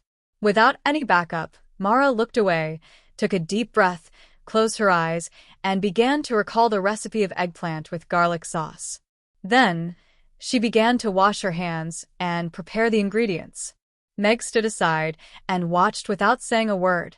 Other than being a little nervous, Mara's movements were clean and neat. However, he didn't know which terrible master she had learned her cooking skills from. Her cooking skills couldn't be more wild. When she held the kitchen knife, it felt like she was holding a guillotine. The eggplant was chopped into pieces of different sizes. Mara must have realized that these pieces were too different, so she deliberately refined them, causing the difference in size to become even bigger. Mag sighed softly in his heart. Just this basic skill alone was going to take him a lot of time to train him. Then Mara began to cook. She heated the wok, added oil, and put in the bean paste. The cooking process surprised Meg. Mara's performance was much better than he had expected. Whether it was the timing of putting the ingredients into the wok or the control of the seasoning, everything was done well. There was a world of difference between her knife skills and his. Looks like I've been misled. Meg looked thoughtfully at Mara, who turned off the heat and took the eggplant with garlic sauce out of the wok. Mara held the plate of eggplant with garlic sauce with both hands. Aside from the uneven size, everything else was decent. She looked at Meg expectantly. Would you like to try it? There's no need to try it. My hands were a little shaky when I put in the seasoning. The salt was a little too strong. I didn't stir-fry it in time, so there was a burnt smell. The uneven size of the eggplant made the texture uneven, and it was difficult to get the flavor in, Meg said calmly. Mara's expectant expression instantly froze. She pursed her lips, and her eyes reddened. She held back her tears. Has Mr. Hades always been so strict? AI Faye had already smelled the aroma. She thought Mara would definitely succeed. She didn't expect Meg to say that she had no strong points. No, he's usually very gentle with the girls. Amy shook her head. Is that so? Irina looked at Meg with a half-smile. Do you think I still have a chance? Mara held back her tears and said with some grievance. Meg smiled and shook his head. No, you've been hired. Ah. Mara's eyes widened. She looked at Meg with her mouth slightly open. She couldn't believe it. But I'm curious. Did you learn your cooking from the executioner at the market? Why is your cooking style so bold? Meg looked at Mara curiously. I followed. Mara looked at the door. AI Faye, who was happy for Mara, changed her expression slightly. She looked at Irina with a slightly embarrassed expression. I suddenly remembered that I have something to do. Thank you for the sumptuous lunch. I'll be leaving first. Okay, goodbye. Irina nodded slightly. Mara left quickly with a red face. If Mr. Hades knew that her cooking skills were so bad, it would be too embarrassing. Mara looked away and shook her head. I learned it from the butcher at the market. I'm not an executioner. Meg smiled. He roughly knew who Mara's cooking skills came from.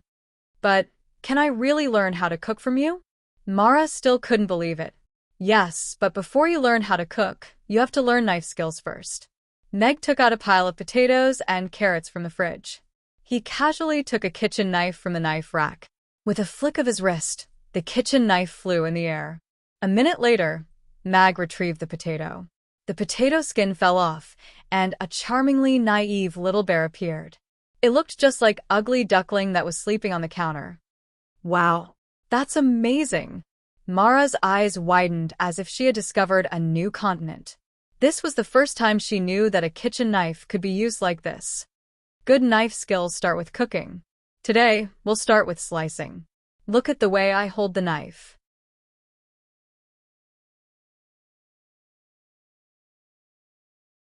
Chapter 21:20. It was not an easy task to teach a disciple who had no foundation in knife skills, or was completely led astray. Fortunately, Mara had a good understanding and was very motivated. Plus, Meg had a golden finger to help her. After an afternoon of practice, Mara was able to cut potatoes into thin slices of uniform size. Not bad. I'll give you this cleaver.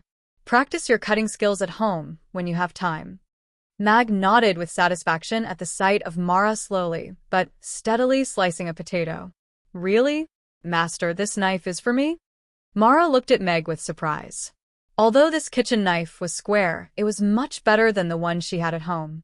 After spending an afternoon with Mag, Mara had already changed her address to Master after getting Mag's approval.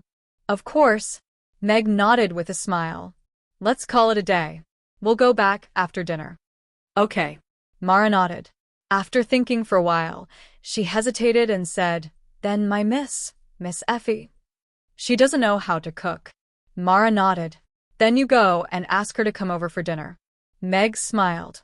He also remembered that he was busy teaching Mara at noon and forgot to ask Effie to recommend waiters. Okay, thank you, Master. Mara smiled and put all the potato slices into a basin. Master said that they could be used to make mashed potatoes and potato cakes. Are you going to ask Mara to cook dishes with wine in the future? Irina looked at Mara, who trotted out, and turned to Meg, who was wearing an apron and preparing to cook. Yes, this child is very talented in cooking and is very enthusiastic. I'm going to teach her to cook a few dishes with wine to maintain the competitiveness of Saipan Tavern. Meg nodded. However, he was directly poaching Effie's staff. Whether he could succeed or not depended on Effie's attitude. He couldn't do it by force. Master asked me to call you to dinner. Mara ran back to the tavern and shouted loudly. Before she saw anyone, She smelled a burnt smell coming from the kitchen, accompanied by smoke. "Is it on fire? Miss, are you all right?" Mara rushed to the kitchen and kicked the kitchen door open. Then, she saw Eiffel with a spatula in his hand and a face full of soot. His eyes were red from the smoke as he turned around. Inside the pot, there was a black, indescribable object that was emitting scorched smoke. Mara was stunned. She coughed a few times as she choked on the smoke. Only then did she come back to her senses. She hurriedly ran to the water tank at the side and scooped a spoonful of water into the pot to cool down the indescribable object that had been burned to ashes. She then opened the kitchen window to let the smoke out. After doing all this, Mara pulled Effie out of the kitchen and looked at Effie with a puzzled expression. "Miss, what's wrong with you? Could it be that you want to burn charcoal by yourself? Go to hell." Effie's face flushed red. Fortunately, there was a layer of soot on the outside, so it couldn't be seen. He turned his head away and lowered his voice. I just wanted to cook. From the looks of it, it doesn't look like you were cooking. If I came back a little later, the neighbors would have rushed in to put out the fire." Mara shook her head seriously. "If I say so, then so be it." Effie waved the spatula in his hand and looked at Mara. "You learned how to cook?" Mara pulled out a kitchen knife with a whoosh. "What are you doing? Rebelling?" Effie looked at the knife in Mara's hand and then looked at the spatula in his hand. He became a little unconfident. "No, this is the kitchen knife that Master gave me." Mara smiled and shook her head. She even waved it in the air. "It's very useful." Effie was a little surprised. "Master?" "Mr. Hades accepted you as his disciple?" "Yes, Mr. Hades agreed to let me call him Master. Today is the first time I learned that a kitchen knife can be used like this." Mara nodded with a face full of happiness. Effie's face was full of envy, but he still curled his lips and said, "Isn't it just cooking? I can do it too." "You are setting fire." Mara corrected him. "Damn girl, your wings have hardened." Effie raised the spatula in his hand. No, my miss is the best. Master told me to call Miss to eat. Let's go wash our face and change our clothes first." Mara quickly said, "Did Mr. Hades specially tell you to call me to eat?"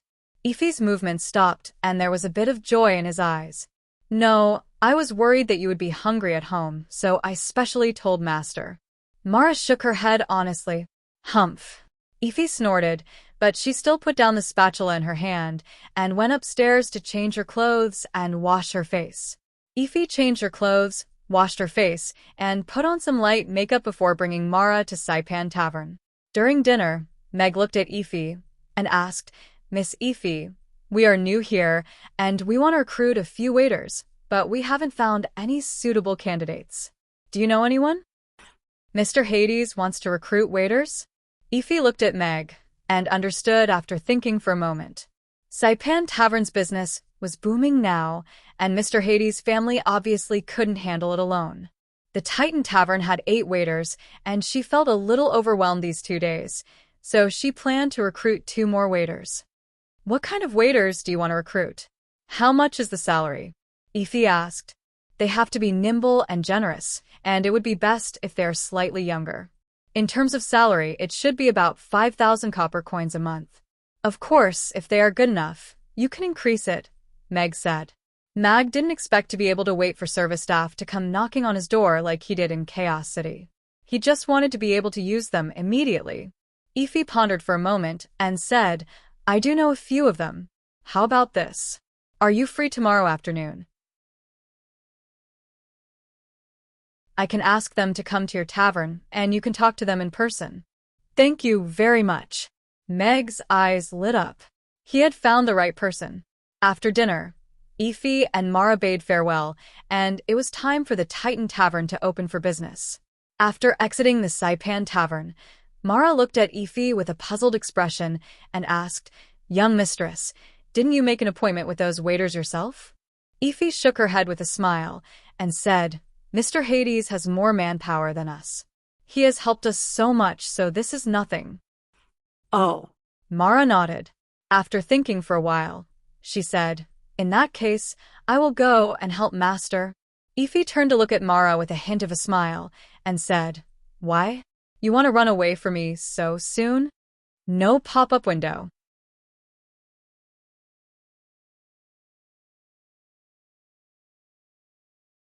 Chapter 21:21. Titan Tavern was robbed by thugs and its owner, Ify, was kidnapped. After a night of terror, the news spread in the tavern circle. Fortunately, after the Titan Tavern closed for a day, it immediately resumed business. The lady boss's complexion also looked good, which made the drinkers breathe a sigh of relief. It's good that Miss Ify is fine. I didn't sleep the night before when I heard the news. I was worried that something might have happened to you. Marcus looked at Ify with relief. I'm sorry to have worried you, President. Ify smiled and poured wine for the organizers of the wine association. Fergus said indignantly, Boris is such a scumbag. To think that we thought he was promoting the development of the winemaking industry and gave him the silver award. The others at the same table had similar expressions. When the news that Boris was the murderer spread, everyone did not quite believe it. It was not until several of Boris's taverns were closed and the news of his suicide was confirmed that the news spread in the circle. Ify's background was pitiful enough. Her parents died in a robbery. Boris did not hesitate to hire thugs to do the same thing to Ify in order to seize the Titan liquor formula and let the nightmare repeat itself. Fortunately, Ify was blessed by the heavens and turned the misfortune into a blessing. The murderer was punished. Ify smiled and drank a glass of wine with everyone before she went to work. She knew that it was not because she was blessed by the heavens, but because she happened to meet Mr. Hades. After the opening hours, Meg cleared the last few customers out. He was about to close the door when he saw she standing outside. Meg looked at her and thought for a while before saying, Do you want to come in for a drink? Okay. She's answer was still cold and straightforward. She walked past Meg and entered the tavern. Irina had already cleaned up the tavern with magic, and Amy had fallen asleep on the chair behind the counter with Ugly Duckling in her arms.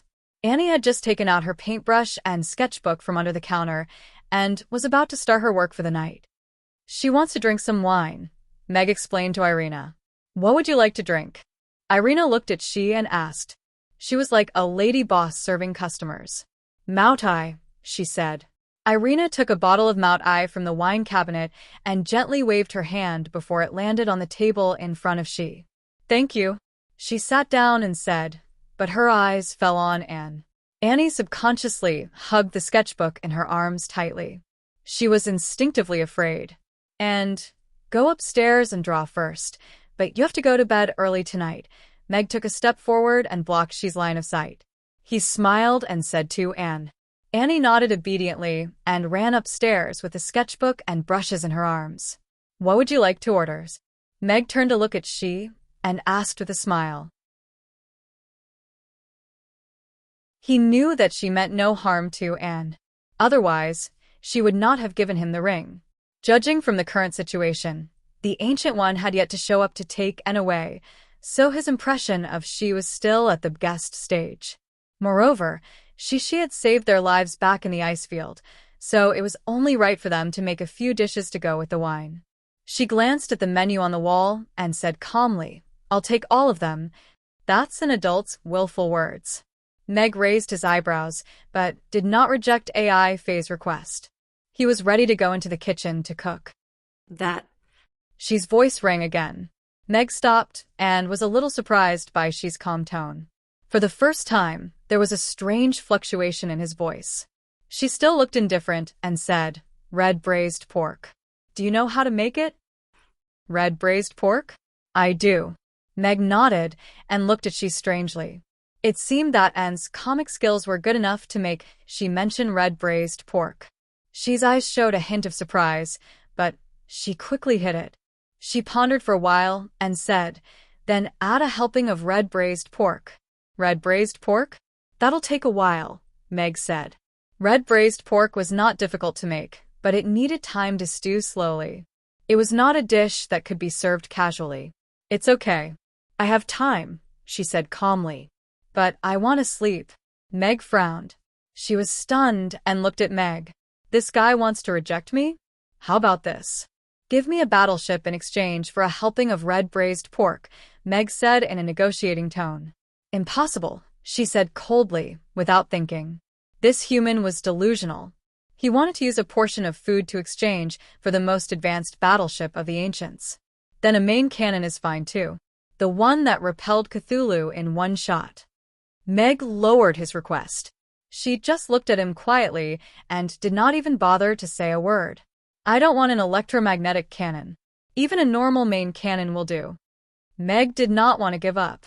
After all, this was a reward that the system would not give him. The technological level of the ancients was far beyond the Norland continent and Earth. Any main cannon would be a direct combat force against the undead army. You're a human knight and she's a sorcerer. Even if you get the main cannon, you won't be able to use it, she said. Then you're underestimating me. Isn't it just a cannon? Who are you looking down on? Meg pursed his lips. Irina rolled her eyes and blushed. No one knew what she was thinking. I've said that the existence of the ancients must be hidden from others. Do you think it's reasonable for a battleship's main cannon to appear in this world? She looked at Meg and asked. Meg said seriously, any powerful attack made by the powerhouses is reasonable. At most, I'll carry it on my shoulder as a personal weapon. That's very reasonable. She frowned as if she could not imagine that scene. The undead army is a lifeless existence. They have no fear or fear of death. However, even if the various races of the Norland continent form an alliance, the warriors who go to the north to stop the undead army from going south have families behind them. If they die on the battlefield, it won't be a simple number, but a broken family. If possible, I want to increase the strength of the alliance. Even if it's just killing more undead, maybe the alliance will have fewer warriors dying, Meg said seriously. She looked at Meg with respect for the first time, but she still said coldly, I want to taste it first and see if the braised pork is worth a main cannon. Okay, please wait a moment. Meg's eyes lit up as he turned and walked into the kitchen. When she nodded, he knew there was a chance for the main cannon tonight. He wanted a powerful single combat weapon, but he also needed a tempting bait. I was persuaded by him. She frowned and felt like she had stepped into a trap. Are you a god? Irina sat down in front of her and looked into her eyes.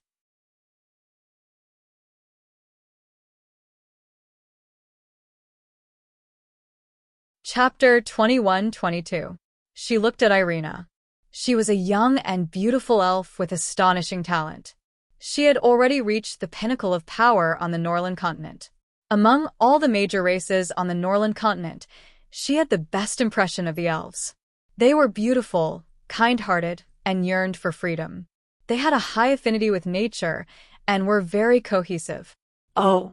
Yes. This was a record left behind by the observer more than 100 years ago. After her observation during this period of time, the truth did not seem to be so. The wind forest, which was known as the last pure land on the Norland continent, was a mess. The inferior hierarchy of humans prevailed among the elves. She even saw elven slaves who were ordered around like cattle. These experiences overturned her impression of the elves. She pitied the elves who were treated as slaves, but her good impression of this race was almost gone. This beautiful elf in front of her did not belong to the oppressed elven class. She should be a ruling class existence. I'm not a god. She shook her head slightly. Are you here to save this world? Irina continued to ask. That day on the ice field, that huge glowing object had launched an attack that shocked her. Even Cthulhu was forced to retreat. I'm not here to save the world. I have no obligation to do so. She still shook her head. You should know that I'm his wife, so I know everything. Irina smiled and crossed one leg. Since your target is also Cthulhu, then you're here to save the world. Only the truly powerful can save the world. We can't. Meg, who was cutting pork in the kitchen, was enraptured. When it came to flattery, Irina was indeed better than him. She heard Irina's words and frowned slightly, as if she was in deep thought. This is your business, she said. Irina shook her head with a smile. No, the fact that you're here and have contact and cooperation with us, which you think of as inferior beings, means that this is not just our business. She sat up slightly and looked at the elf in front of her seriously for the first time. Irina stopped smiling and said in a low voice, "You may have come from the heavens, or you may have come from the earth. It doesn't matter to us, just like those gods who leave traces but will never truly appear. What we want is a world where we can survive, even if this world has boundaries and limits.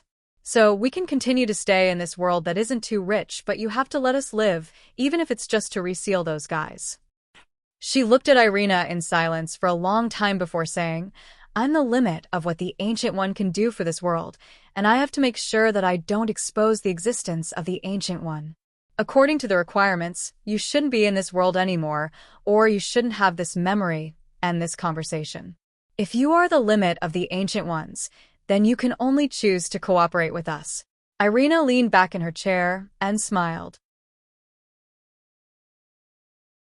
"I admit that you're my only choice." She nodded. She reevaluated Irina in her heart. Talking to this woman was more oppressive than talking to Meg. However, this also meant that they were indeed good partners. She did not like to work with fools.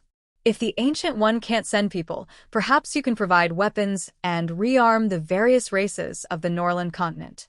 "Let us fight a proxy war against Cthulhu and the devils," Meg said to She as he came out of the kitchen with a few cold dishes. Proxy war? She frowned. This was a new term for her. However, Meg had already explained in advance that the Ancient One could provide weapons to arm the various races of the Norland continent. "This is not a decision I can make." She shook her head. Meg said with a serious face, "I hope that the Ancient One can assess the risk of the various races of the Norland continent giving up resistance and eventually becoming the devil's servants. You should know that a temporary alliance is not reliable. Moreover, there is a deep hatred between them. I will pass on your suggestion." She looked at Meg and nodded. "Please enjoy." Meg put down the dishes and helped She open the lid of the Mautai. He did not have high hopes for She's promise. After all, this was indeed not a decision she could make. As for what kind of position the Norland continent had in the hearts of the Ancient One, he could only test it out. She drank and ate in silence.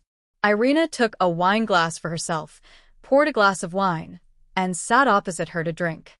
Mag glanced at Irina and wanted to say something, but stopped himself. After 3 glasses, Irina started to get drunk. She squinted at She and asked with a smile, "What is the life of the Ancient One like? Do you have to eat, sleep, and beat Lil P?" "Who is Lil P?" "Why do you beat him?" She put down her chopsticks and asked Irina seriously. "It's Lil P. Everyone beats him, so we beat him," Irina said with a smile. "We don't beat Lil P over there." She shook her head. They did eat and sleep, but it seemed that they lacked an interesting sport. "Then do you fly when you go out?" Irina asked again. "Or do you use the teleportation portal?" "We choose the means of transportation depending on the distance, but the teleportation portal has been eliminated." Meg listened to the conversation between the 2 women in the kitchen and could not help but marvel at how women could talk about anything, even if one of them was drunk. He knew that Irina was most likely trying to get She drunk and get her to talk. However, she was someone who could walk out of the tavern on her own after drinking a bottle of Mautai and a bottle of whiskey. With Irina's alcohol tolerance of 3 glasses, there was no way they could compete with her. Not long after, She looked at the drunk Irina who was lying on the table and calmly eating drunkard's peanuts. At this moment, a strong meaty aroma wafted from the kitchen. "It smells so good." She stopped what she was doing and looked in the direction of the kitchen in surprise. This rich, meaty aroma was so tempting that she could not help but swallow her saliva. This was an aroma that was beyond her knowledge. It was also an aroma that she had never smelled in the underground city. Only Buddha jumps over the wall could compare to this. However, compared to the aroma of Buddha jumps over the wall that was intertwined with various delicacies, this aroma was pure. It was the aroma of meat. She had already imagined the scene of braised pork being cooked in a pot to a bright red color. At this moment, she was like a mermaid who had just woken up from her bed and was attracted by the sudden aroma. So the picture album wasn't a lie?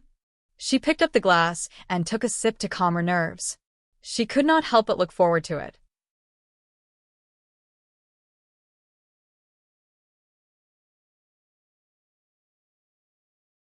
Chapter 21-23.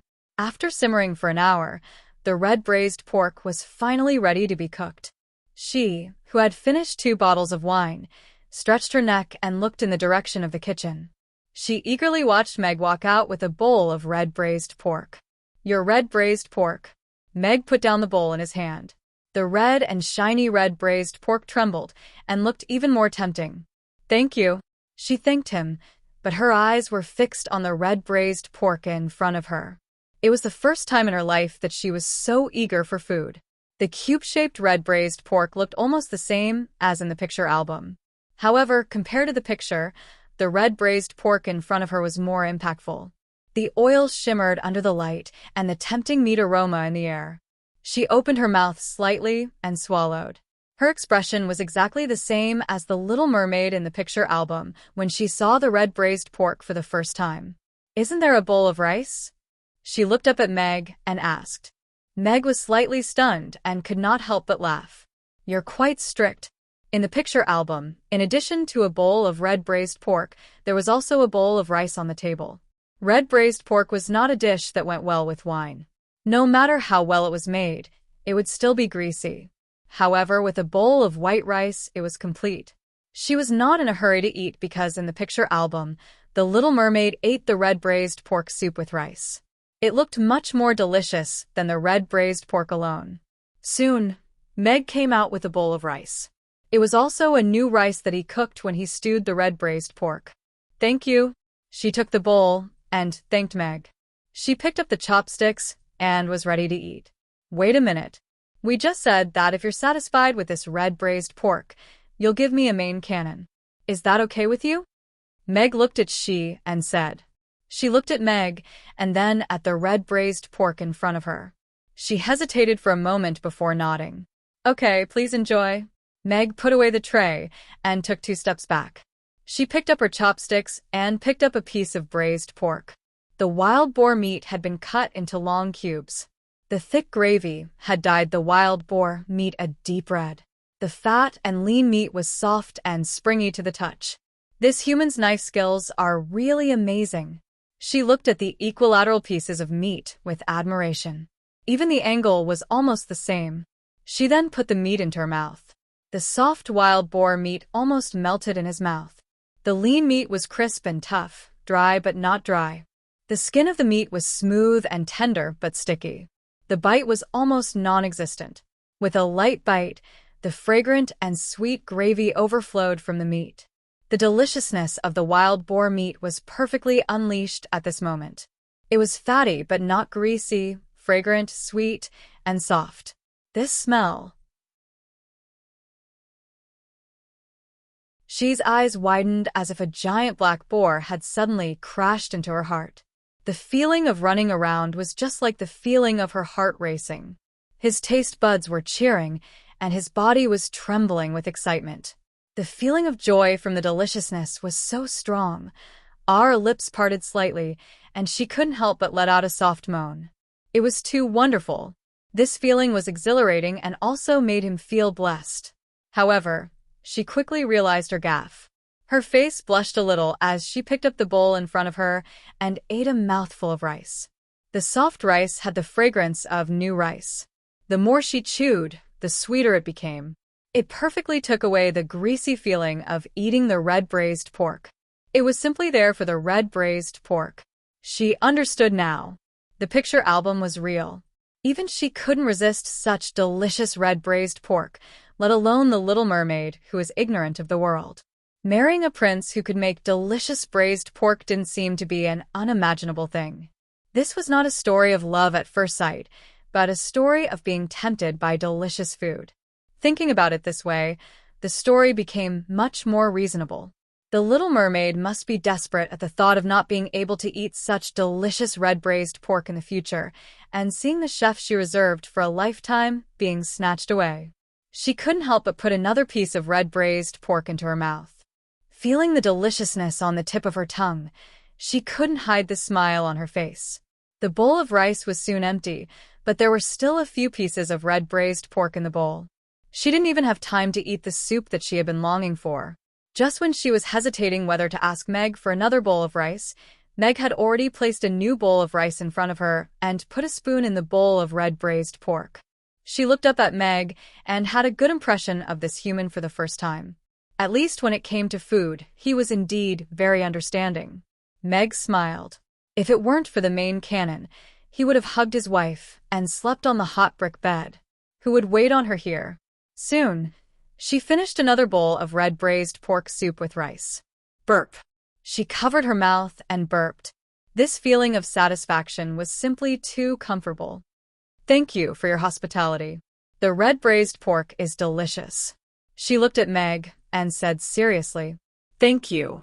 Meg nodded slightly and still looked at she with a smile. She wiped her lips with a tissue before she got up and walked towards the door. She then said in a cold voice, "I'll leave the main cannon on the mountain 100 miles north of Rodu. You'd better move it away tonight." "Thank you," Mag said again as he watched she's figure disappear at the door. He thanked her sincerely. After carrying the drunk Irina and the sleeping Amy upstairs, Meg activated the tavern's array and went straight out. The purple-striped griffin landed on a mountain 50 kilometers north of Rodu. 100-meter-long giant cannon was erected on the top of the mountain, like a pillar supporting the sky. Impressive. Meg rode on Ozzy and circled around twice before landing on the mountain. Next to this giant cannon were 4 boxes of shells, a total of 24 shells. This should be a miracle in the history of trade, right? Meg reached out and stroked this terrifying steel beast. He actually exchanged a bowl of red braised pork and 2 bowls of rice for it. He hoped that future generations would not mark this trade as a fraud. That day on the icy plains, Meg saw the firepower of Shi's warship with his own eyes. The firepower of this main cannon was already more than that of a 10th-tier magic caster. Moreover, the shells left behind by Shi were all cluster bombs, which were more suitable for destroying large groups of targets. Good, very good. If you come again next time, let's treat her to something delicious. Meg nodded. He was very satisfied with Shi. Meg put away the giant cannon and shells in the spatial ring and jumped back onto the griffin's back. He looked to the north and hesitated for a moment before ordering Ozzy to head north. Now that he had the cannon, it was time for him to find a position. Ending the war outside the Roth Empire's borders was the best promise to the civilians. X.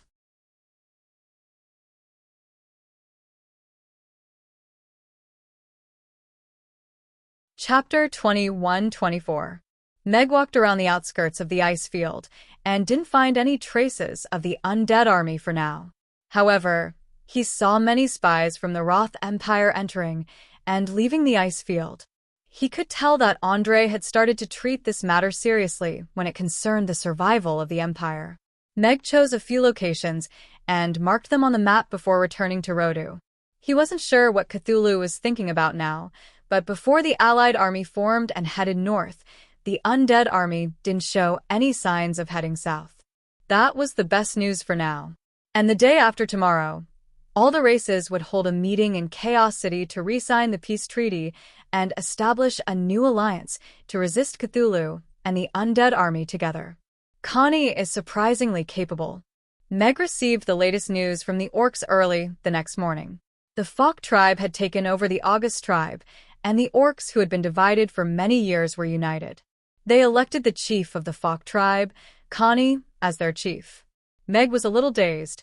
That timid young girl back then had become the queen of the Twilight Forest in the blink of an eye. Was the woman from yesterday drunk? Irina took the water from Meg and finished it in one gulp. She was still a little dazed from the hangover as she asked Meg. She was a little drunk too. Meg nodded. He didn't want to tell Irina that she had drunk 2 bottles of wine, eaten a set of red braised pork, and 2 bowls of rice before leaving happily.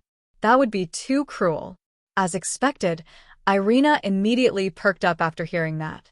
She proudly said, "Ha! I knew she couldn't hold her liquor well." Connie is already the queen of the Twilight Forest now. Meg passed the letter to Irina with a smile. There's such a thing? Irina received the letter with surprise. She scanned through it hastily and smilingly said, "It's quite surprising. She actually killed Oster with her own hands." Her master is the hairless monk after all. It's still understandable for her to kill Oster, who lost an arm. Meg nodded. Meg then took out the map and discussed with Irina the few locations he chose in the north last night. System, where's my reward for finding the snails yesterday? Why haven't you sent it to me yet? I'm almost done with my snacks, Amy complained in her heart as she lay in bed. Although young mistress found an edible snail yesterday, you asked her parents, so the system's mission is not considered completed. The system said carefully. Humph. You didn't say I couldn't ask for help. Now you're using this excuse to say no. I'm not going to play with you anymore. You can live by yourself in the future. Amy got up from the bed and went downstairs in a huff of babies. Psst. It might become the first host in history to be abandoned by the system, and the reason was actually because of a snack gift bag reward. There's no other way. Looks like I have to ask the seniors for help. Amy went downstairs and ate 3 soup dumplings in a row, a bowl of congee with pork and century egg, and a bowl of sweet tofu pudding before she felt less angry. Amy found an edible snail yesterday. What did the wishing well reward Amy with? Meg looked at Amy and teased her. He didn't need to think too much to know that the little fellow had probably exchanged it for a snack gift bag. Amy got angry at the mention of it. She put her hands on her hips and said angrily, Humph, that's stupid wishing well. I'm going to ignore it. Stupid, stupid, stupid, stupid. What's wrong? It didn't give you a reward? Meg asked with a smile. Anyway, I'm just going to ignore it. I'll go and fill up the well in a while, Amy said seriously. Okay, Father will help you fill it up in a while. Meg nodded. It looked like the system needed to be taught a lesson. Little mistress, I was wrong. I know I was wrong. Please take care of me. The system's humble voice sounded in Amy's mind. But Amy wasn't moved at all. After breakfast, Meg found a shovel in the tool warehouse and looked like he was really going to accompany Amy to fill up the well. System forum, help post. Yes. I'm here again. What if I'm blocked by Little Mistress? Urgent. Add. And now Little Mistress and her father want to fill me up. Help. Reply, strongest strategy guide system. This system is probably an idiot, right? Learning God system. The system is an existence of information flow. It doesn't have a physical body. What kind of form did your host use to fill you up? Or did we create a physical system recently? Bootlicker system. I told you the host would rely on bootlickers, but you didn't listen. In the end, you'll have everything you want. God of cookery cultivation system. Embarrassing. It's too embarrassing. A system like me buries its host at the drop of a hat. How can I be threatened by a system? Great villain system. Moderator, can you pull this guy upstairs into a small black room? Otherwise, I'll ask my host to kill his host. God of cookery cultivation system replied to great villain system. Come over. Equals convex prompt. God of cookery cultivation system has been muted for 7 days due to provocative emoticons. Meg and Amy came to the backyard, each holding a shovel. Irina and stood at the door and looked at the two of them with confusion. They didn't know how the well provoked the father and daughter so early in the morning. Rest in peace, Amy said solemnly as she scooped up a shovel of soil with a small shovel.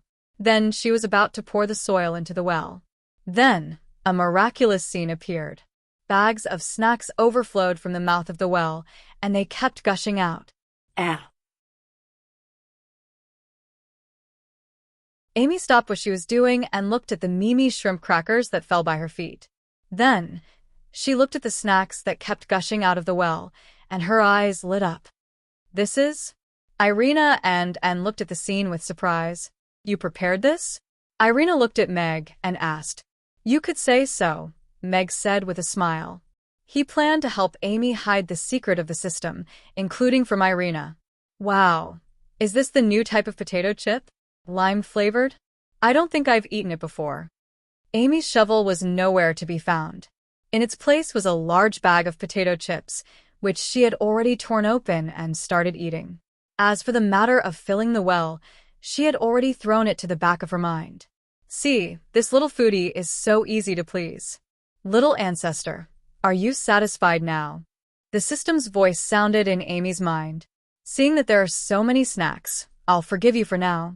Amy ate the potato chips happily with a few bags in her arms. The system said, then I'll have to thank you. Brother, this is all I can lend you.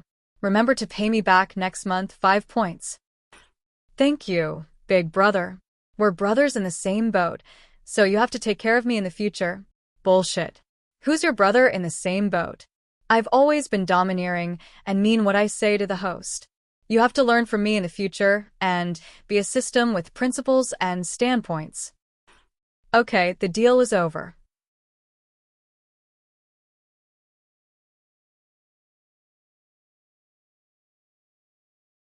Chapter 21-25. Meg nodded in satisfaction as he looked at the snacks that came out of the well. This meant that Amy's training had succeeded. She had become a beginner who could make the system bow down to her. Help yourselves. It's my treat, Amy said to the three of them as she hugged the chips, and took a pack of Snickers bars from the pile of snacks. She would sometimes feel hungry when she stayed up late to paint at night. She could wipe away her hunger and be herself again after eating a piece of this. Irina took a pack of way-long spicy strips. She usually didn't eat junk food. However, this spicy strip seemed to have some special magic. She had stolen a pack from Amy's snack gift bag previously. Oh, there was no such thing as stealing her daughter's snacks. She had taken it openly. Meg didn't like to eat snacks. He watched as Amy kept all the snacks into the magic wand. After informing the three of them, he went out and placed a bamboo container under the locust tree at the entrance of the alley. The news about Cthulhu and the army of the dead had spread all over the Norland continent. Meg didn't choose to hide the news about Rankster after much consideration. Rankster was too strong. Even the current Meg didn't have absolute confidence in defeating him. If he hid such combat power, it would be a disaster for the Allied army.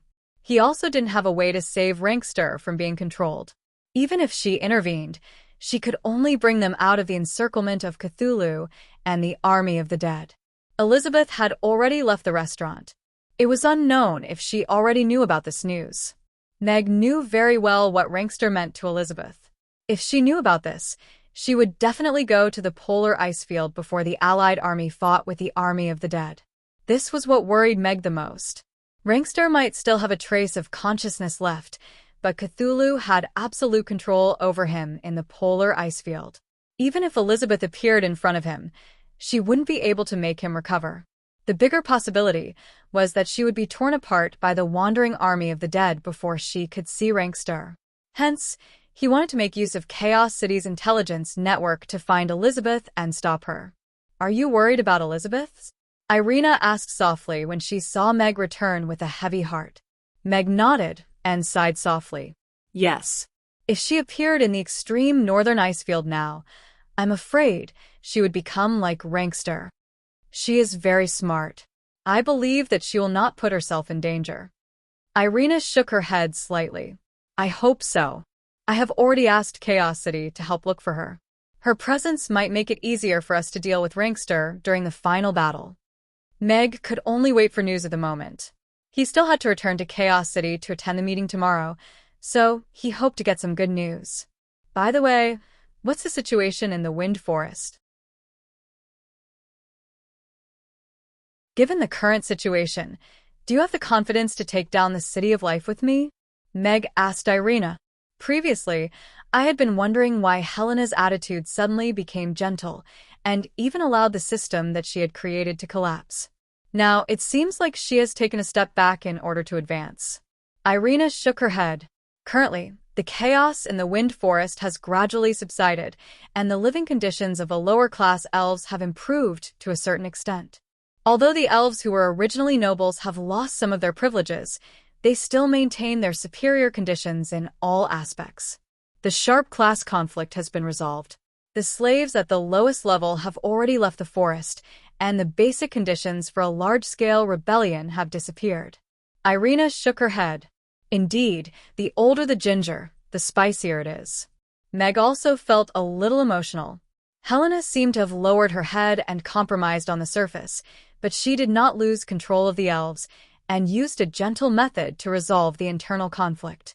Once the lower-class elves accepted the current living conditions, Helena and the nobles could tighten their conditions at any time in the future, and they would not be able to resist. This rope was still in Helena's hands. Meg admitted that he and Irina were still too inexperienced when it came to playing politics. If it were his father, he might really be able to play games with sly old foxes like Helena and Andre. Actually, there was another way to regain control of the elves, and that was to kill Helena. However, in the current situation, not to mention whether the other races would sit by and watch Helena die, the elves would fall into chaos.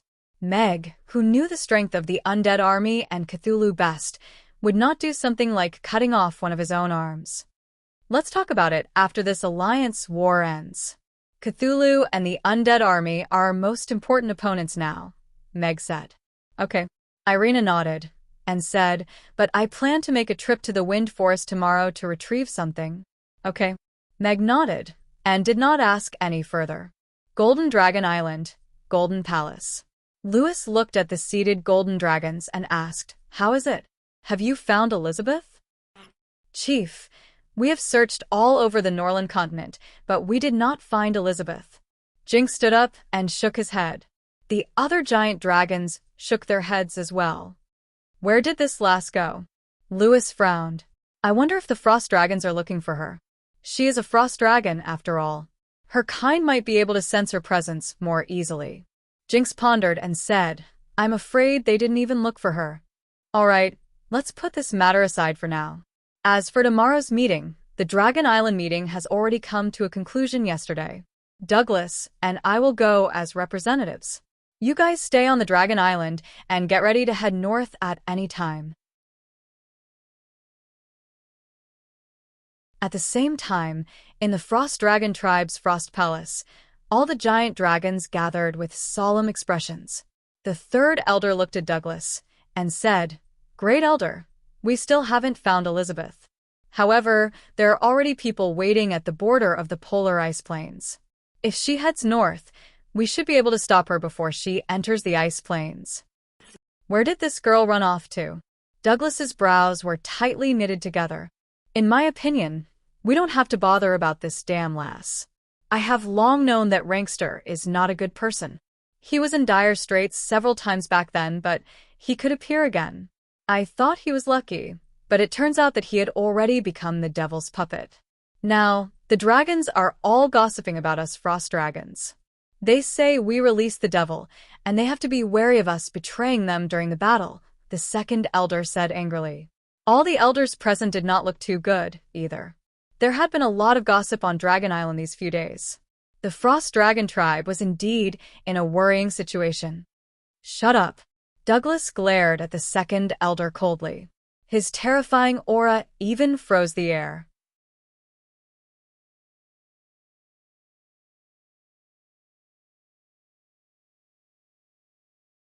Chapter 21-26. If Rankster had obtained his power by selling his soul to the devil back then, do you think you would still be able to stand here and make such sarcastic remarks today? Douglas said to the second elder coldly. The second elder choked and lowered his head in silence. I don't know why Rankster became the devil's puppet, but I don't think there's any problem with him becoming the chief. Moreover, I'm telling you now that Elizabeth is the hope of the Frost Dragon tribe. She's also our hope to continue to be one of the top 10 dragon tribes. If we lose her again, you might have to scram from this island. Because you don't have the ability to guard this place and keep trying to kill the person who can keep you here. Douglas' voice echoed in the hall. The expressions of the Frost Dragon elders changed slightly, but they had no choice but to remain silent in agreement. Fox was a good-for-nothing who couldn't be helped. If he became the chief, the Frost Dragon tribe would lose their status on Dragon Island even faster. Find her at all costs and bring her back, Douglas ordered coldly. Boundless Sea Realm, Demon Islands. On a foggy archipelago, an ancient gray castle stood by the seaside. As the ancestor of the vampires, I should have the right to remove you from your position, right? Dracula sat at the head of the table and swirled a crystal goblet filled with scarlet liquid in his hand as he smiled at Maynard, the chief of the vampires. The upper echelons of the vampires gathered in the castle hall, but the atmosphere was a little tense at this moment. The ancestor of the vampires, Dracula, had gathered them here today and said that he wanted to choose a new chief. Maynard had been the chief of the vampires for more than 100 years. After Dracula became the new ancestor, everyone thought that his position would become more secure. Unexpectedly, the first one to have ideas about him was Dracula. What was even more surprising was that the other ancestor was actually absent from today's meeting and clearly said that he wouldn't interfere with the result. This meant that Maynard's position as the chief was only up to Dracula's whim, and he could even appoint a new chief according to his wishes. At this moment, Camilla, who hadn't appeared on the island for a long time, was standing behind Dracula. It inevitably made people daydream. Previously, when Dracula obtained the ancestor's inheritance, it had a lot to do with Camilla being forced into marriage. Maynard's face darkened, but he still lowered his head and said respectfully, "Yes, this is the ancestor's right." Among the vampires, the vampire ancestor had absolute bloodline suppression over other vampires. This was also the reason why the ancestor had a transcendent status among the vampires. The patriarch could only be said to be the representative of the daily affairs of the clan. The final decision was in the hands of the primogenitor. Maynard had failed to sell his daughter for glory, and Dracula had even plucked the fruits of his labor. It was already tragic enough for him to become the ancestor of the vampires. Who would have thought that he would be stripped of his position as the head of the family today? There were also some vampires who had other ideas. Although the clan leader did not have as much authority as the two ancestors, the ancestors usually did not care about the clan's affairs. In fact, they were still the ones who controlled the vampires. If Maynard was removed from his position, who would become the new chief? Very good. It seems that after being the patriarch for so many years, Big Brother, you are still very familiar with our rules. Dracula smiled evilly, and his gaze swept across all the vampires present. Then he said loudly, "Maynard's conduct is improper. From today onwards, he will be removed from his position as the clan leader, and Camilla will succeed him." Camilla? All the vampires' gazes landed on Camilla, and they were all shocked. Camilla was also shocked. Obviously, she did not know about Dracula's arrangement before this. I'm afraid this arrangement is not very appropriate." Maynard looked at Dracula and Camilla with a sullen expression. Camilla is still a child, and she has never been involved in the clan's affairs. Now that we are in troubled times, I'm afraid that letting her take over the clan leader's affairs will affect the important matters. Many vampires nodded in agreement. Dracula swirled the red wine glass in his hand and looked at Maynard mockingly. "I'm afraid it's not appropriate for you to say that she's still a child now, right? You have to know that you have already forced her to marry in exchange for bargaining chips twice. Are you worthy of being a father to force a child to do such a thing?" Maynard's face alternated between green and red, and he was stunned speechless. "Uncle, you're amazing." Camilla looked at Dracula with stars in her eyes. In this lifetime, only he would protect her like this. As for that so-called father, perhaps from the moment she was born, he had only treated her as a bargaining chip that could be traded at any time. The other vampires could tell that this was a family matter, and they hurriedly shut their mouths. Maynard's power was gone, and Dracula was going to support Camilla to take over. Furthermore, he had obtained the approval of another ancestor. Camilla would be the next ruler of the vampires. Maynard took a deep breath and looked at Dracula. "You're fooling around. I don't believe that the Great Elder will agree with your decision." Since he didn't appear, it means that he has tacitly agreed with my decision." Dracula shook his head, took a sip of red wine, and looked at Maynard. "My dear brother, I'm no longer the younger brother that you can order around as you wish. I hope that the word fooling around will not appear in our conversations in the future." A terrifying aura appeared from Dracula's body. Maynard's face was filled with fear, and his legs trembled. He could not control himself, and knelt on the ground. "Now, do you still have any objections?" Dracula restrained his aura, and he still had a mocking expression on his face. "And no." Maynard lowered his head, bit his lip, and said, "Yes." He was no longer the useless younger brother that he could control and mock as he wished. The absolute suppression in terms of bloodline and strength made it impossible for him to put up any resistance. Camilla looked at Maynard, who was kneeling on the ground, and felt a little carefree and a little sad. Very good. Dracula nodded slightly and then looked at all the vampires present. Now, I announce that Camilla will be the new chief of the vampires. She will take up the position immediately. Greetings, Chief. All the vampires bowed to Camilla. Camilla, who was still in a daze, hurriedly said, "Rise, rise." She did not expect it either. She thought that she was just coming back with Dracula to show off, but she did not expect that her father would be replaced as the chief for no reason. However, this feeling of returning, it was wonderful. Seeing Maynard lowering his head dejectedly and submitting to Camilla, she vented all the anger in her chest. There was a time when she did not want to step into this sea and this castle again, even if she had to wander around forever. But Dracula brought her back again, and he gave her the foundation to establish herself, as well as many other things.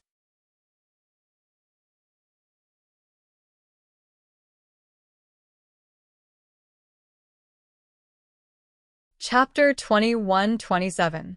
In the Buffett Manor in Chaos City. In the brightly lit study, Miss Hill was reading through some documents.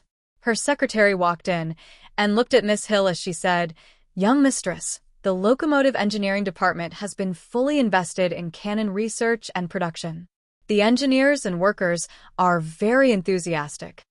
Miss Hill put down the documents in her hand and looked up at the secretary as she said, "Very good. Give all the engineers and workers a month's salary in advance and distribute it tomorrow according to the previous standard." This was a request from the City Lord's castle. Miss Hill was already aware of what had happened in the far northern glacial plains of the Roth Empire. This was a crisis that concerned the survival of all the races on the Norland continent. As a banker who saw the Norland continent as a market, she could see the opportunities lurking beneath the crisis. Tomorrow, all the races would gather in Chaos City to discuss important matters, and barring any mishaps, they would sign a new peace treaty on the spot. This meant that if the Norland continent could survive this crisis, then it would welcome another 100 years of peace. This was a very precious opportunity, and it concerned the survival of the Buffett family. As such, when she received the City Lord's castle's request, she didn't hesitate at all, and immediately ordered all of the engineers and craftsmen under her command to invest in cannon production. Perhaps she wouldn't be able to make any contributions on the front lines, but with the Buffett family's wealth, she would be able to do many things in the rear. "Oh, right. Have you tested the power of those cannons?" Miss Hill asked curiously. The City Lord's castle didn't say who had made those cannons, but if City Lord Michael was so interested in them, then they had to be quite powerful. The secretary pulled out a piece of information from her bag and presented it to Miss Hill as she said, "The City Lord's castle just conducted a test today, and we received a report. The power of a small caliber cannon is equivalent to an explosive fireball released by a third-tier magic caster. The power of a medium caliber cannon is equivalent to an explosive fireball released by a fourth-tier magic caster, and the power of a super large caliber cannon is equivalent to an explosive fireball released by a sixth-tier magic caster. It can reach the power of a sixth-tier magic caster." Miss Hill was a little surprised. Even though super large caliber cannons were already considered metal behemoths, they were tools that could be used by normal people. This meant that as long as there were enough super large caliber cannons, they would have a group of sixth-tier magic casters. "This designer is truly a terrifying genius," the Hill couldn't help but exclaim. She had seen the materials used for the cannons. Although they were rare, they were not expensive or precious. The goblins could provide them in large quantities. However, no one would have thought that when these seemingly incongruous things were put together, they would burst forth with such terrifying power. As for the cylindrical barrel, it gave the cannon the ability to launch long-range attacks. However, if such a weapon of mass destruction had appeared 100 years ago, the last racial war would have been even more terrifying. The designer had chosen to take out the cannons at such a time probably because he had seen that the various races had decided to sign a peace treaty and that it would be difficult for them to start another war within 100 years. This kind of foresight made Hill admire him from the bottom of his heart. Recruit more blacksmiths in Chaos City and double their wages. Get them to join the team that makes the cannons. Try to increase production, Hill said to his secretary. Okay. The secretary took the order and left quickly. Hill couldn't help but pace back and forth in the study. Troubled times, but they also contained great opportunities. If she could go with the flow and seize the opportunity, she might be able to establish a foundation as big as her grandfather's. Moraton Manor. Gloria listened to Geoffrey talk about the current situation of the Norland continent with a grave expression. She was silent for a while before she looked at Geoffrey and said, "Grandpa, I want to donate the cloth workshop and all the cotton yarn and cloth in my hands to prepare warm clothes for the soldiers who are going to the extreme north to resist the army of the dead." Geoffrey looked a little surprised, but it quickly turned into relief. He nodded with a smile and said, "The cloth workshop is already yours. You don't have to ask me for permission to make a decision. But why are you doing this?" Gloria said with a serious expression, "Now that all the races are separated by a strip of water, we can only fight for a chance of survival if we unite as one. We can't go to the front line to kill the enemy, but we can do our part in the rear. Even if it's just to let the soldiers on the front line have warm clothes, it's better than doing nothing." Geoffrey nodded with relief. "That's right. This is a completely different crisis from the racial war 100 years ago, but it's also a rare moment when all the races on the Norland continent can unite as one to fight against the enemy. If we win, then the Norland continent may enter the next 100 years of prosperity and trigger the conditions for the integration of all the races. That would definitely be a great era full of imagination." For their generation, it was also the era that they wanted to see the most in their lifetime. However, this era was destined to belong to the young. Geoffrey looked at Gloria with appreciation. He wasn't worried about the legacy of the family Moraton at all now. In the next era, Gloria would leave behind her own legend. Meg didn't have to wait for too long before someone knocked on the door. "Coming?" Meg stood up to open the door. There were 4 young and capable ladies standing outside. "Hello, are you here for an interview?"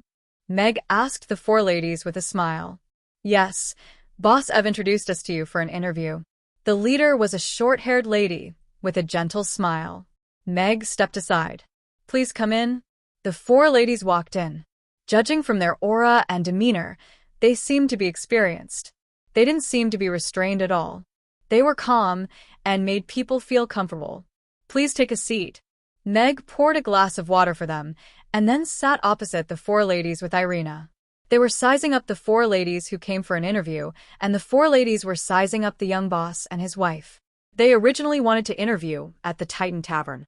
They heard that the Titan Tavern had recently won the gold medal at the wine tasting conference, and the tavern's business was booming.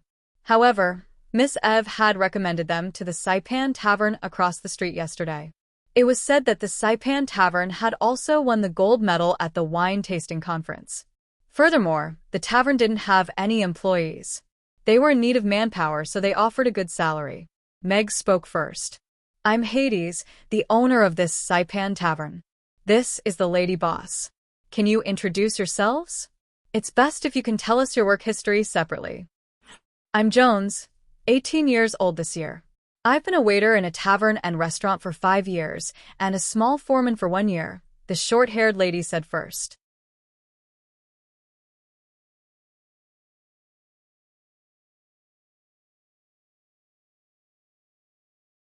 Chapter 21-28. The resumes of the 4 girls were ordinary. They were just some waitresses with some experience, and all of them had worked in a tavern before. But this was also the standard of a normal waitress.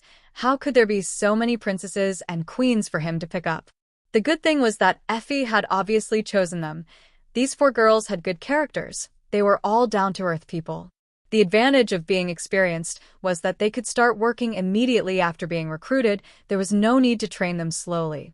Half an hour later, Meg looked at the 4 girls and said with a smile, "Very good. If you have no objections to the salary, you can come to work tonight." So fast. The girls were stunned for a moment. For a famous tavern like the Saipan Tavern, there were all kinds of requirements for waitresses. When they came, they didn't even have much hope. They didn't expect that they would all be hired. Yes, this is the uniform. You can wear it before coming to work tonight. Take it back and try it on to see if it fits. Meg got up, took a few sets of red and black uniform from behind the counter, and gave them to the four girls. Meg had already thought it through. The requirements couldn't be too high. The waitresses just needed to be down-to-earth and hardworking. Everything else was secondary. The Saipan Tavern had already completed most of its historical role. The next thing he needed to do was to find someone who could take over the tavern. He was already prepared to leave everything to others. Okay. Thank you, boss. We will work hard. Jones was the first to react. She took the uniform from Meg and said with a serious face, "Okay. Thank you for your hard work." Meg nodded, looking at Jones with appreciation. He quite liked this girl. She had some natural leadership skills. She was a good candidate for management.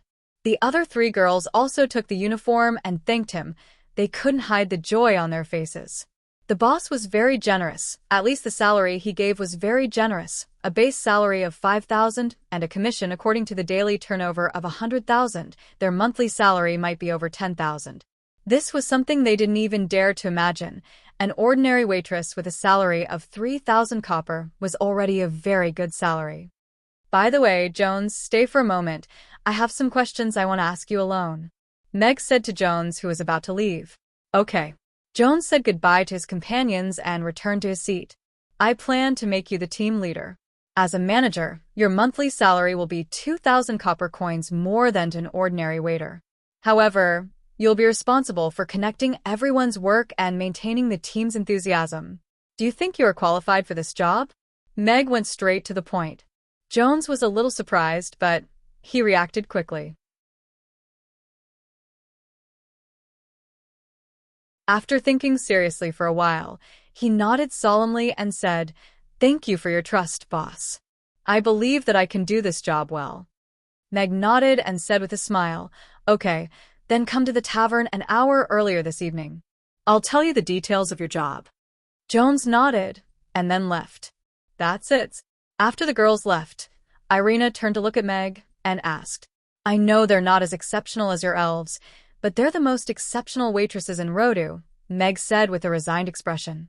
He had gone to the talent market the other day and didn't even find any young girls, let alone experienced waitresses. Irina didn't say anything after hearing that. "Mr. Hades, are the girls satisfied?" Eiffel knocked on the door and asked with a smile. She had just seen the girls leave in high spirits upstairs, so she wanted to ask about Meg's recruitment. "If there's a need, I can find some new candidates for you." If this were anywhere else, Meg would definitely say, "Next batch." However, it clearly wasn't the right time. After all, his wife was sitting right next to him. "The girls are very good. Thank you for the trouble, Miss Eiffel. I've recruited all of them," Meg said with a smile. He was indeed very grateful to Eiffel. "I see. That's good." Eiffel was a little surprised that Meg had accepted all of them. She was gratified, but also a little distressed. These were the most exceptional waitresses that she had found recently. They were very agile, had good morals, and were very easy to use. Meg looked at Eiffel and said, "By the way, there's one more thing that I want to discuss with Miss Eiffel. It's about Mara." Mara? Eiffel's heart skipped a beat. Could it be that Mr. Hades had really taken a liking to Mara? He had just accepted her as his disciple yesterday, and he wanted to take her away today? Meg explained, "It's like this. My wife and I don't care about fame and fortune, and we don't like crowds. Even though the Saipan Tavern has just started running, we're feeling a little tired. Hence, I want to find someone to take over the Saipan Tavern so that we can continue to travel the world." Eiffel faltered for a long while before coming to her senses.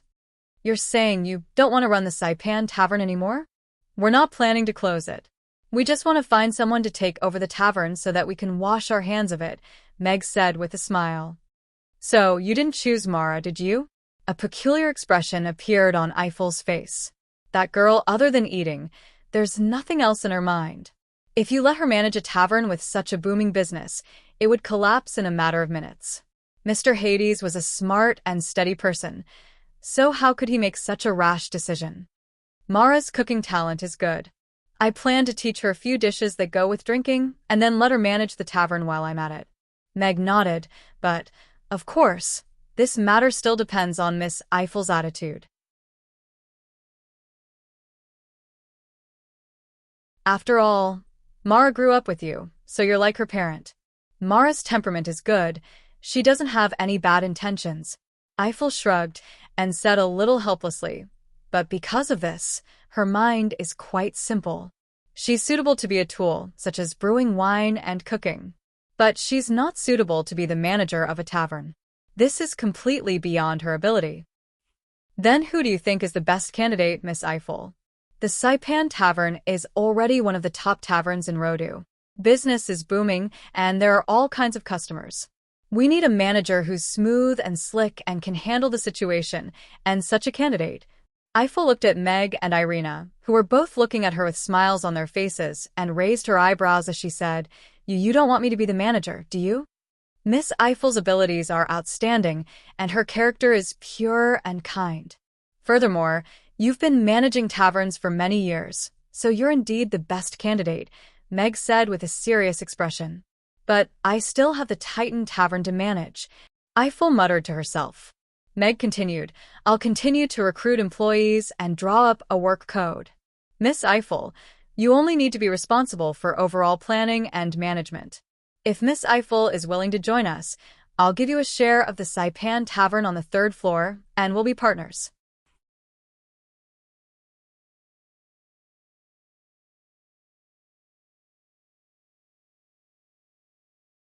Chapter 21-29. AI Faye's heart was filled with sadness and resistance as she looked at Meg. I like you so much, but you only treat me as a tool? So sad, moreover. Once she accepted this arrangement, it would mean that it would be difficult for her to see Mr. Hades and his family again. The only thing left between them was pure money.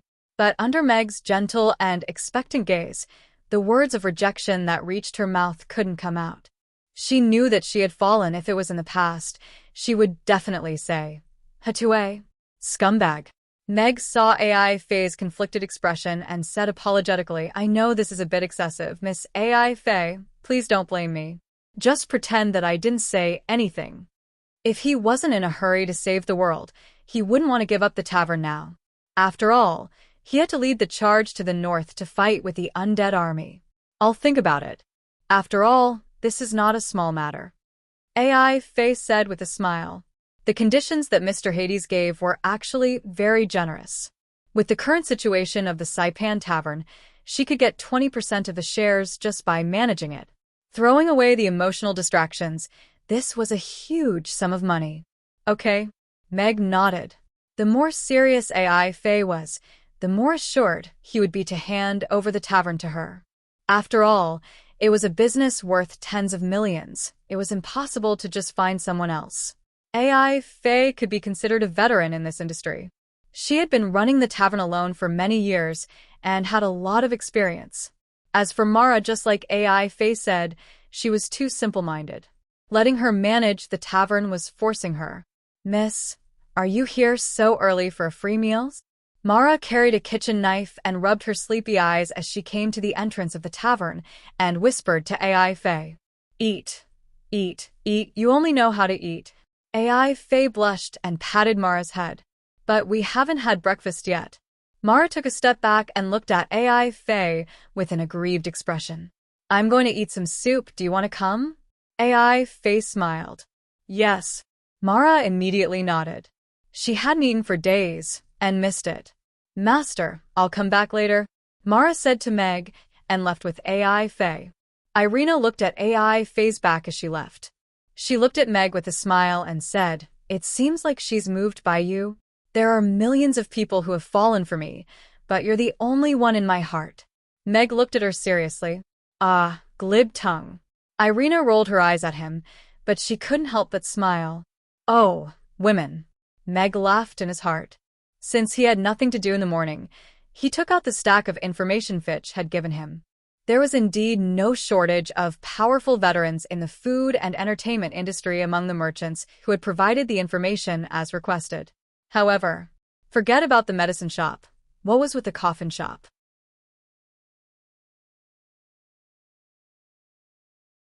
You can't wait for them to drink themselves to death so that they can choose a good coffin and take it away, right? In addition, there were two other brothels that caught Meg's attention. This was an era where prostitution was legal. Brothels were legal entertainment places where men could vent their excess energy. Originally, there were a few brothels on Romo Street, but because the business atmosphere of the entire street had disappeared, the girls couldn't receive any customers and had scattered. Now that Romo Street was showing signs of taking off again, the brothels had set their sights on this area. Judging from the price of the Titan Tavern and Saipan Tavern, the customers who came to drink had enough spending power and were very good customers. Do all men like this? Irina, who was passing by, glanced at the information in Meg's hands and stopped in her tracks. No, those are all vulgar men. A good man like me is very family-oriented. Meg said righteously, then threw the two brothels' information in his hands into the trash can. Making money isn't shameful. Irina smiled. The main thing is that these two are too inferior. Meg shook his head. Oh. Do you know where to find a better one? Heaven on earth. Meg glanced at Irina, whose gaze was gradually becoming dangerous, and changed the topic. How can it be better than home? A man's gas station should be a warm home. I have to make a trip back to Chaos City to settle the Night Elves matter. You and the children can go back tomorrow. Irina didn't want to talk too much with Meg. All right. Be careful on the way back. Meg nodded. He also knew that there were many things for Irina to settle with the Night Elves. Irina left with magic, and Meg took out the two pieces of paper from the trash can and placed them at the bottom. To build a business street with all kinds of food, drink, and entertainment, it was very important to have a comprehensive ecology. With the tavern as the core, other aspects were also indispensable. However, Meg wasn't in a hurry. There were more and more businessmen coming to look at the shops during non-business hours, so he didn't have to worry about not being able to rent out the shops. He just had to consider who to choose. This opera troupe is quite interesting. Seems like they don't have much money. I wonder how capable they are. Meg looked at the application for the Black Cat Opera Troupe mixed in with the information. They wanted the shop in the corner to build an opera house, but the price was very low. However, the interesting thing was that there was a small line of words written in the corner of the application. This is all the money we have. Please, there was also a little black cat's imprint. This price was definitely not attractive to ordinary people. Moreover, compared to brothels, opera houses were less attractive to men. However, Meg was a little curious about this opera troupe. Even in Rodu, opera was considered a new performing art. There were very few opera troupes. Meg and his family had gone to watch an opera a while ago. It cost 50 copper coins for the ticket, but it was boring. The wailing and howling of the singing and the dancing that didn't have any sense of beauty had already driven away most of the customers halfway through the performance. However, this Black Cat Song troupe stated in the application that they were a rather capable opera troupe. However, they were currently in a difficult situation because they lacked a fixed performance venue. Then I'd like to see if you're worthy of this shop. Meg took out the piece of paper and put the other information under the counter. Then, he said to Amy and Anne, do you want to watch the Black Cat Song troupe's performance? Is it Caesar? Amy's eyes lit up as she asked curiously. Meow. Ugly Duckling was also a little excited when it heard this name. Caesar was Camilla's cat. Meg shook his head with a smile. No, it's an opera troupe. Amy was enlightened. Then, she asked, then do I have to bring a small blanket? The young ladies in the opera troupe sing, are very good to sleep with. Meg glanced at her. The opera singer wanted to hit him. I think we can bring 3 beds, Meg said with a smile. After packing up, Meg brought the 2 little fellows out. Extra, you're tuning in to the LoveLore Library YouTube channel. We're so grateful for your support, and don't forget to subscribe to join us on this incredible journey through captivating stories. Your generosity through donations truly makes a world of difference, as it's the primary source of revenue that allows me to expand and enhance this channel for you. Thank you from the bottom of my heart for being a part of this adventure.